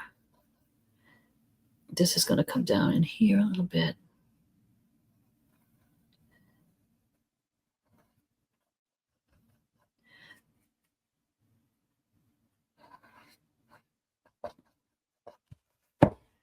Alrighty. It gives us an idea where our flowers are. And I just for my own sake, so I know where things are, I am going to just put some pink where it should go. So it does go down here. I'm going to go in a little bit there. I'm going to fix that with my petal color, but I want it to be ones where it comes in, like along here. I know I can't really see it, but I will accent that when I'm okay. Now let me just get this little section done of that petal, and we'll finish our bird and come back and work on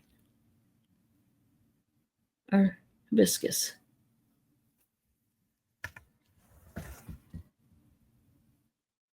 And it looks like this is going to be a little more the color of the petals there. Okay, good enough. This is dry. This little white section just gets a little wash on the top, and I'm using Payne's Gray for that because I want the blue look to it. So a little wash of Payne's Gray just on my same brush. Just across the top is a little wash there.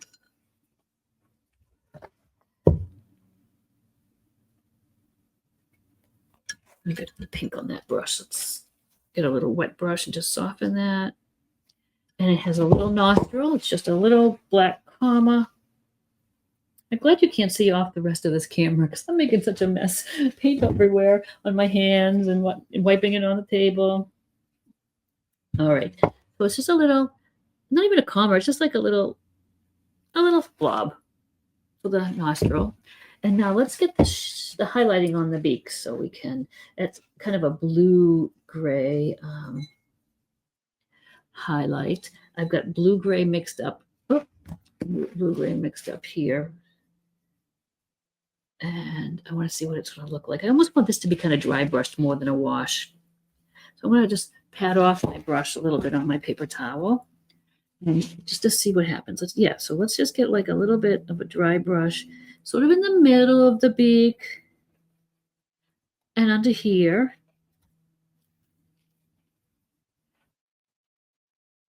Oh, and I'm going to just quickly plug in my laptop because it is getting a little low on power. So let me do that real quick because I don't want it to stop recording while we're doing this. That would not be fun.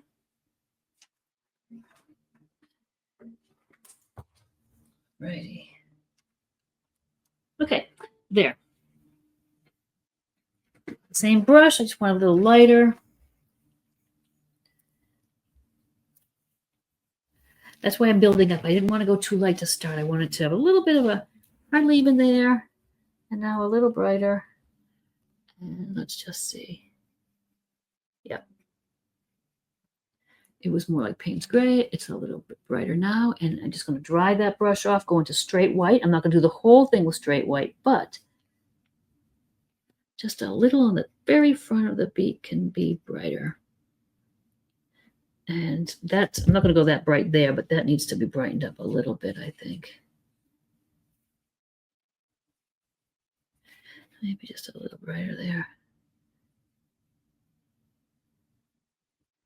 Just a little. Okay. But now I'm going to go in with my tiny little brush again, because this is going to have a little bit of a white outline.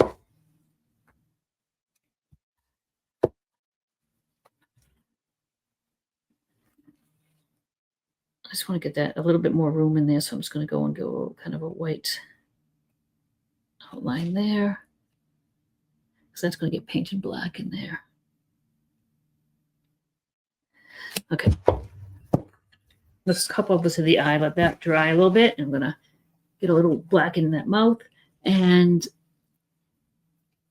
I'm going to get a nice thin line of black on the very outside. So we did the black eye, white around it. Now we need just a very light, thin line around the eye to set it apart. I'm just going to go right around that white bit that we put in there.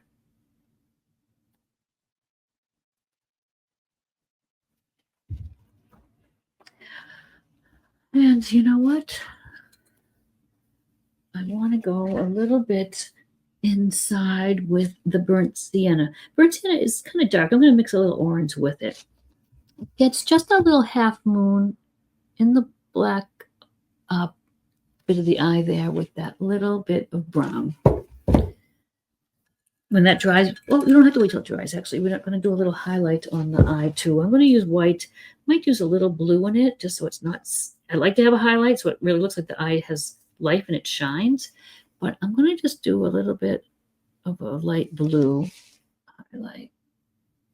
I'm going to take that same brush. It has a little light blue. The ring around the eye and the white looks just a little too outlined to me. I might just take a little bit of this light blue that's on my brush and just go on that white a little bit just to tone it down a little bit.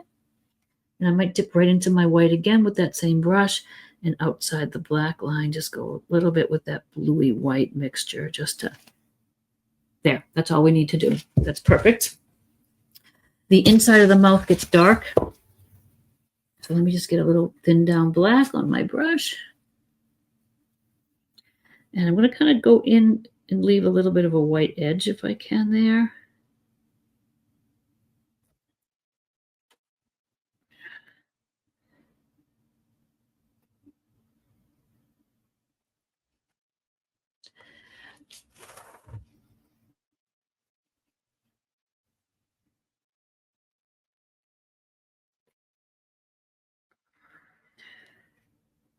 And this kind of gives me a little white edge. I want a little white outline on that beak. I can always come over. I'm going to come over again with the white and fix that a little bit. But there is basically what it looks like. I want to get that little line a little better, and just a little bit of that, just a tiny little stroke of that blue white mixture inside, but let it dry first. Let's look at our eye. I think it looks good. I think the feathers all look good. If you want to come back now and do anything with feathers, you can. You can just kind of get some right on top there, but I think it looks great. I think that's fine. And I'm going to just get that thin, just a little bit of white now, just to even this little line there.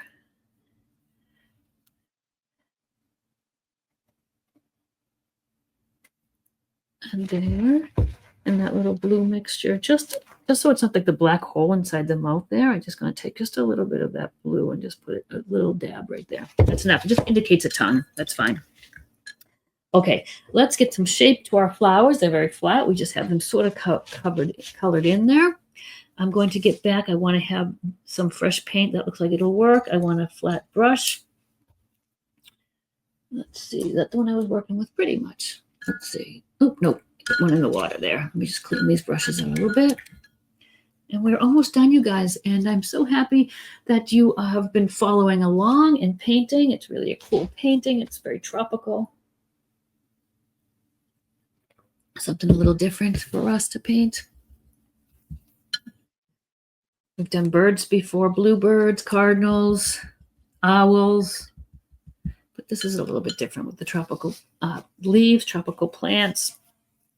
And so let's get these flowers done now. So I'm going back into my mixture of the coral and the pink. See if I can pull that over. I want to get some fresh white because I really want to get the edges of these flowers pretty light. And I'm going to have my brush loaded with this color that we just used to fill it in. But I really want the edges light. So to start that, I'm just going to take my paint I've mixed up. I've got a little bit of white here. Can't see it. It's right here. Dipping my brush into that white. I know it's a big bit of white, almost half of the brush. I don't dare go onto my canvas like this. It will be a big blob. Just kind of just work it out here. And with that white to the edge, let's just kind of go to the shape of those petals. And let's see, this is kind of, okay, this is one petal here.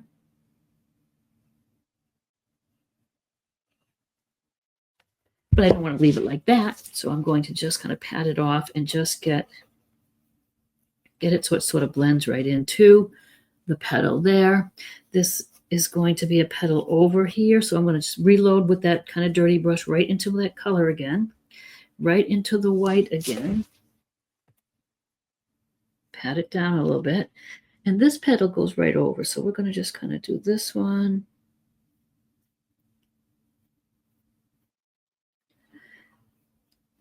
So each petal just gets the edge white. Don't worry about we'll have some shading afterwards. I just got to always start with the color on my brush and then the white. This is just going to go just the shape however you want and just bring it in. And then I have hardly any extra paint on here, so I'm not going to wipe it on my paper towel, but if you need to, you can do that. And this petal is one big long petal. This was kind of these little frilly shape. I ran out of paint by the end. Just go back in with a little bit of that white. So now you're going to see that the flower is going to stand out against the background. And we haven't done too much to it, just getting it a little lighter on the ends. I need more of my original pink and the coral.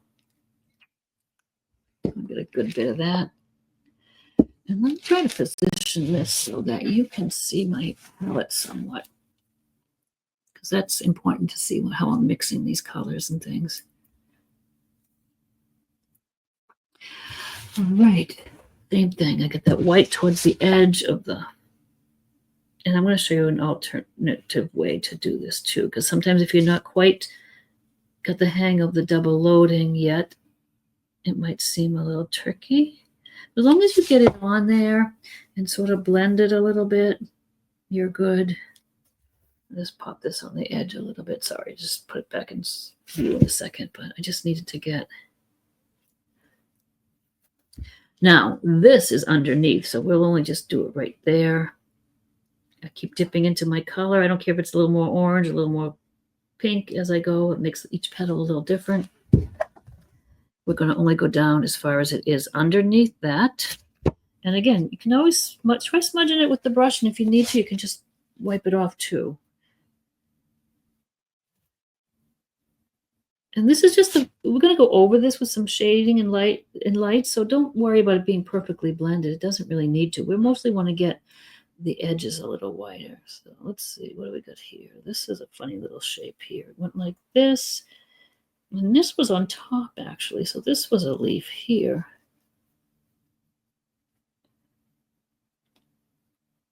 This is a little bit of a leaf just peeking behind. I'm saying leaf, I'm sorry. It's veins. I mean, veins, sorry. It's petals.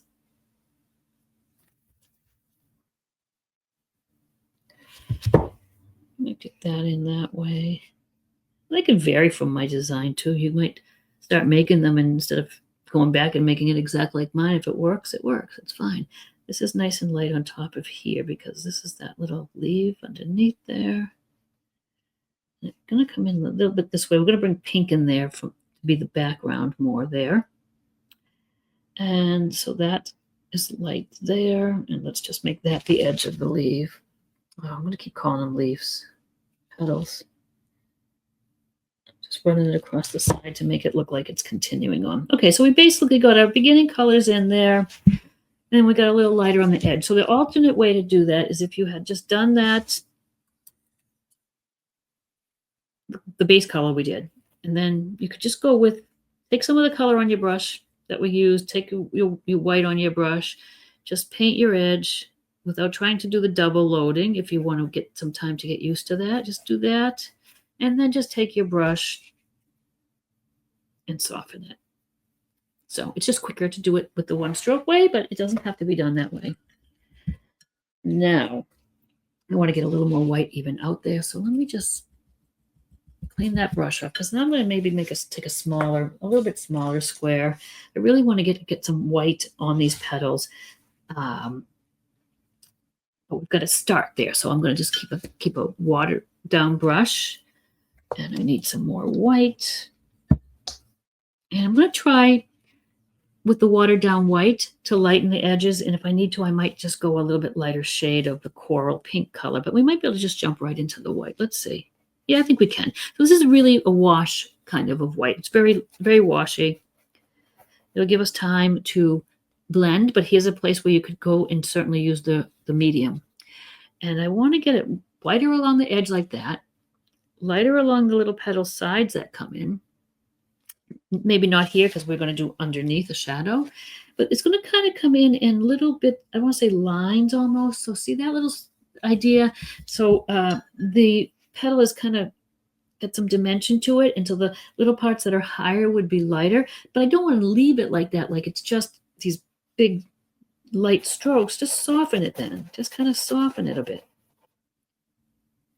And it's that sort of the technique. Very wet brush, white paint.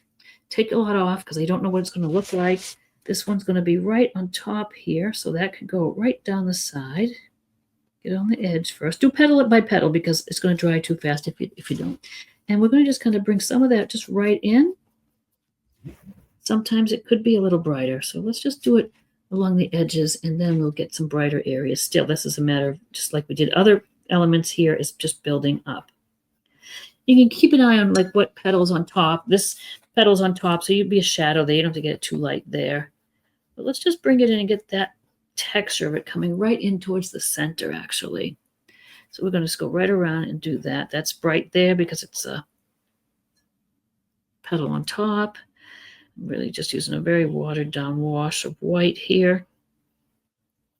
You don't want to let that dry though, so I pat off a little bit and sort of just bring it down, following the shape of the petal in towards the center, if that makes sense. And then we can always go with a little heavier white in some areas just to kind of get like what I did up there where some of the higher bits of the...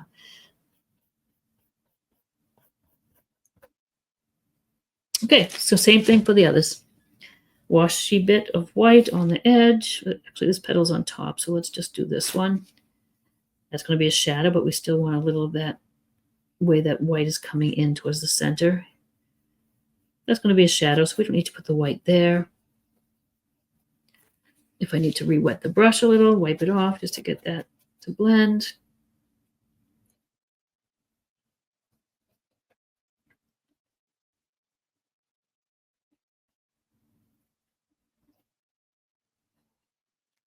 Look at that really white is on the sides there. But again, coming right down, straight in the center, curve a little bit here. We don't want to do white here. It's going to be a shadow. Oh, I think I did a little bit white. Let's see. With that. And you could go and do all of them and then come back with a stronger white, or you could do it as you go because it kind of blends a little bit nicer.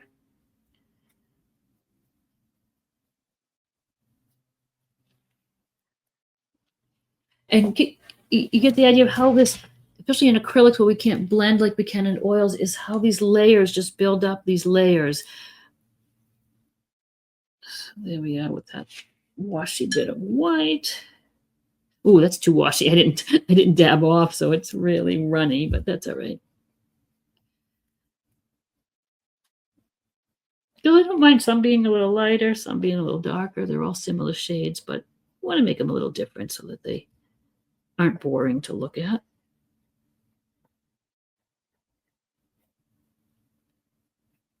And my paint is, I'm adding a little water as I go, but this little puddle here is kind of wet enough for me just to dab into with fresh white without having to get a lot more water on my brush. And then you're going to step back and look at it, and you might say, oh, it needs to be much lighter than that too, even.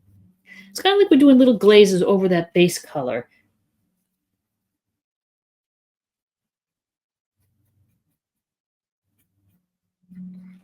And I will step back. It's really getting built up nicely. I might go a little brighter in some spots, like some edges, and bringing that in a little something in my paint there. And this is where you stand back, think about it, look at it a little bit. Needs to be a little brighter. Just go little by little so you don't overwhelm and just build it up. This is solid white more. The brush is still a little wet from before, but I'm mostly just getting some nice bright whites in there.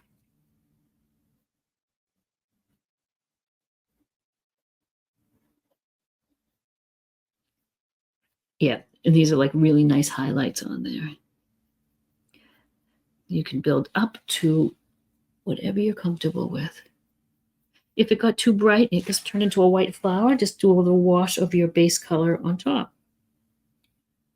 See how nice that this little stripe, that little brush stroke now.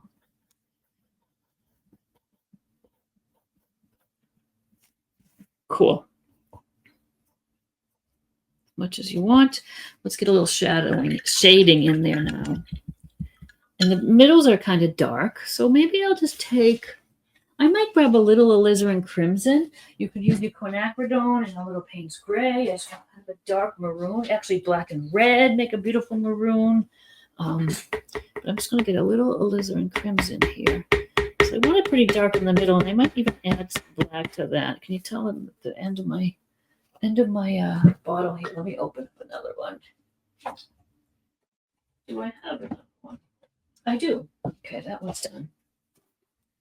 I like to use every bit up in the bottle, especially these goldens, which are pricey. I like to use every little bit I can in. And you can buy the smaller containers of these. These are what I'm using is 4 ounce. They are available in the 2 ounces, and they go a long way. So you don't really need the big bottles. Okay, so the middle of the flowers, just so I can position myself, kind of know what I'm working with. It's just the middles. Get them a little darker. I'm going to get them even darker than that, maybe, but at least so I know where they are. So there they are. There's the middles. They're not perfect circles.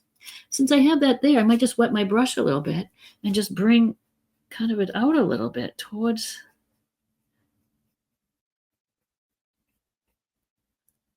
I need a little quinacridone in there. It's looking a little brown to me. I want it to be a little bit. Let's see. And I'm going to thin that down a little bit. I'm using a very wide brush. You can use just a little liner for this, but just with the shape of the petals, I just want to get some of that washy maroon out of the center.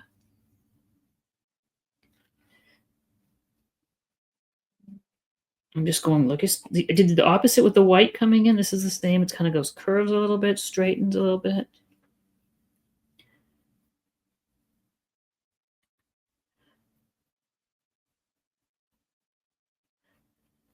Yeah, are almost done, you guys, and thanks for your patience. I'd love to see your paintings when you're done. Please share them. Now I want to get some areas of the shadow in between the petals, but I want to kind of use the side load my brush, so I cleaned that off. And actually I can even use my big brush.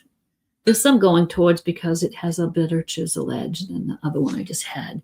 And again, you can just do this with a round if you want to. I'm getting into that dark just on the corner of the brush. I'm going to just pat it off some. Because if a petal is on top of another, this is on top of this one, but we can't really tell, right? But if I go in there now with a little bit of a wash of a shadow color, now it really looks on top. I'm not sure which is which here, but I'm just going to do this. And I'm just dipping the corner of the brush into a little bit of that dark maroon. And for instance, I'm going to see that that's a shadow there. That's a shadow on this one as well, I think. It doesn't really matter as long as, one's on top of the other. That's just barely on top there.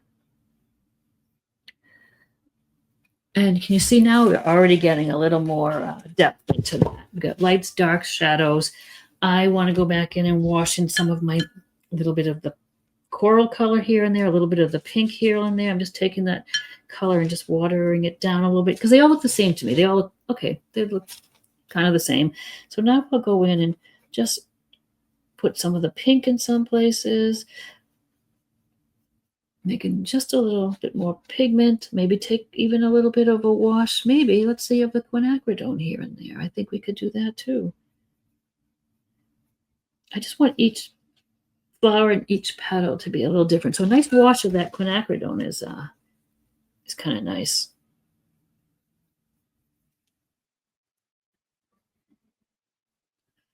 And just play with your colors now, just the colors that you use. You could just get them in.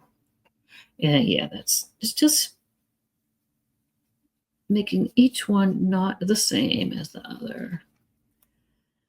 And now you can go with your background pink if you need to anywhere to sort of just bring in so that you separate those petals a little bit on some of them. That's the shape of those hibiscus leaves.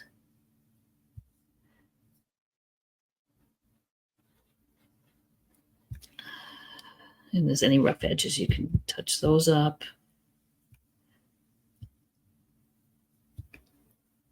Got the centers to do, and that's about it, you guys. I know we've gone on a little bit. This is a longer class, but have patience and just kind of go with the flow. I want to mix up even darker than that maroon was. We need almost kind of like a purpley. Let's get a little of our quinacridone, maybe. And my colors are pretty much dried. Maybe a little bit Payne's gray and maybe some of the blue. I want kind of a darker color for the centers there. Maybe more Payne's gray. Let's see. I just want to have it real dark and deep in the center. And we're going to put some little pollen dots in that little stem coming out and whatnot. But get it a little dark in one little spot in the center. I'm going to get my thinner brush, my liner now. Clean up some of these brushes I got going here. Okay, so I'm going to get a little bit of my liner and I'm going to do Payne's gray in my alizarin, so it's almost just, again, a deep maroon. And just some little, that's too dark. You guys can see it, so that's good, but I'm just going to add more water just to lighten that up a little bit. Not too many, but here and there, just get some darker little bits just coming out here and there. And I'll show you one other thing to do with these dark lines.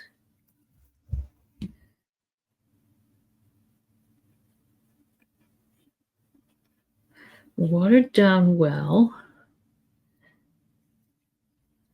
I can sometimes just go in and just get a little darker in a few of the little places where something is on top of one another. So say there, for instance, here, for instance, just separate a little more.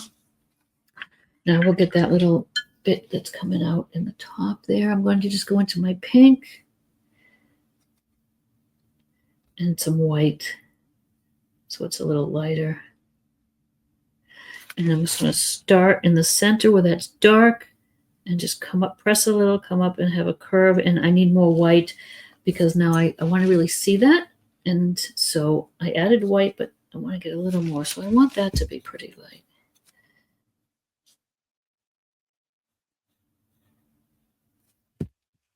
I'll go less pink, more white. I don't want them all go in the same direction, so we'll do press here and do that one that way.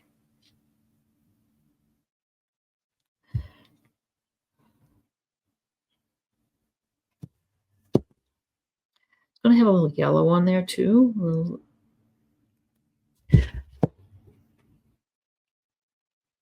And I am going to do some little yellow vein lines and some white vein lines now. So I have my yellow still a little bit workable and some white, and I want it to be very light. Lots of white, a little bit of yellow. And I'm just going to do some of these little lines we just did. A couple in some yellow.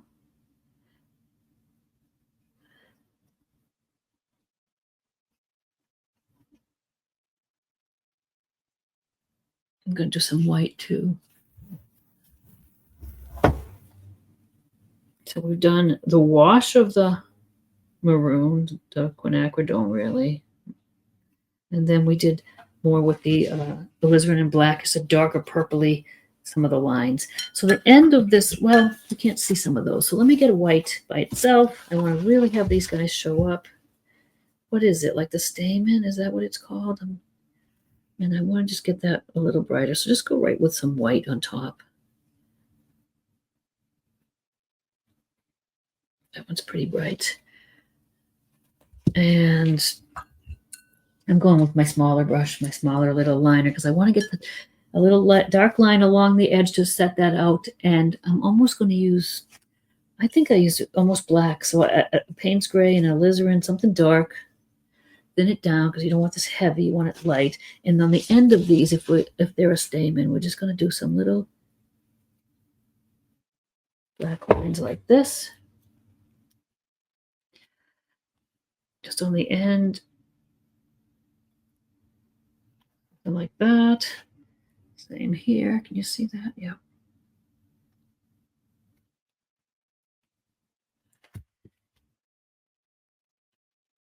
Might have it a little heavier. Maybe I'll just do a few little dots on there too, because we're going to do pollen dots on there with other colors. So let's do some in the dark, just to get that. And then I'm going to run just a little thin line of it up the side so we can see that a little better. Very thin. Keep your paint thin. Just watered down. Just a little line. And while we're at it, take that dark and just do some pollen dots down here. Just scatter them down here.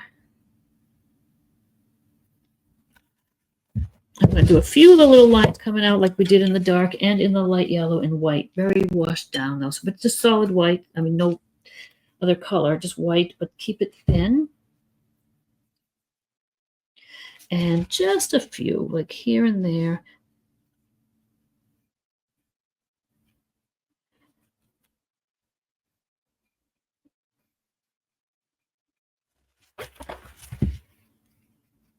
Oh, I got a smudge up on here from my thumb.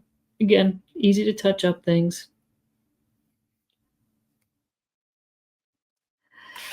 And we are going to do the same thing. We'll take these little white, make some little pollen dots, and actually make them up here on the end of the stamen. So you got the dark showing through, but you got some of these dots. And then some down here. Do a little bit of that in the yellow as well. Dip into that yellow we were just using. Light though. dab some of those up here and around the center. Oops, I got kind of a blob there, but I don't think you even see. I might finish with a few of the just quinacridone. It might not even show. I'm not going to put them on the end, just around the base there. I think that's about it. What I might do is just, and it's not even something that has to be, but thin down pink and quinacridone, just a thin pink. I almost did a little vague,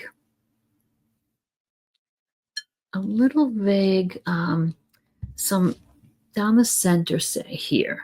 See that little vague line thing? It's just a very washy line with some lines coming out. Kind of like what we did in the middle of the leaves. It just gives a little bit of texture that looks like the texture on these hibiscus. You don't have to do a lot of them, but say one looks a little blah, maybe you could just put a little shadow there of that. It's just like a little shadow texture. Okay, so then you step back and you look. It's like, okay, is it light enough? Do I need to go back and touch up something with a little bit of white anywhere, or something needs to be just a little oomph again? But I think they look pretty good. Let's just take a look from a distance. I think we covered everything. I think I'll go back now and maybe do a little more wrapped around the edge.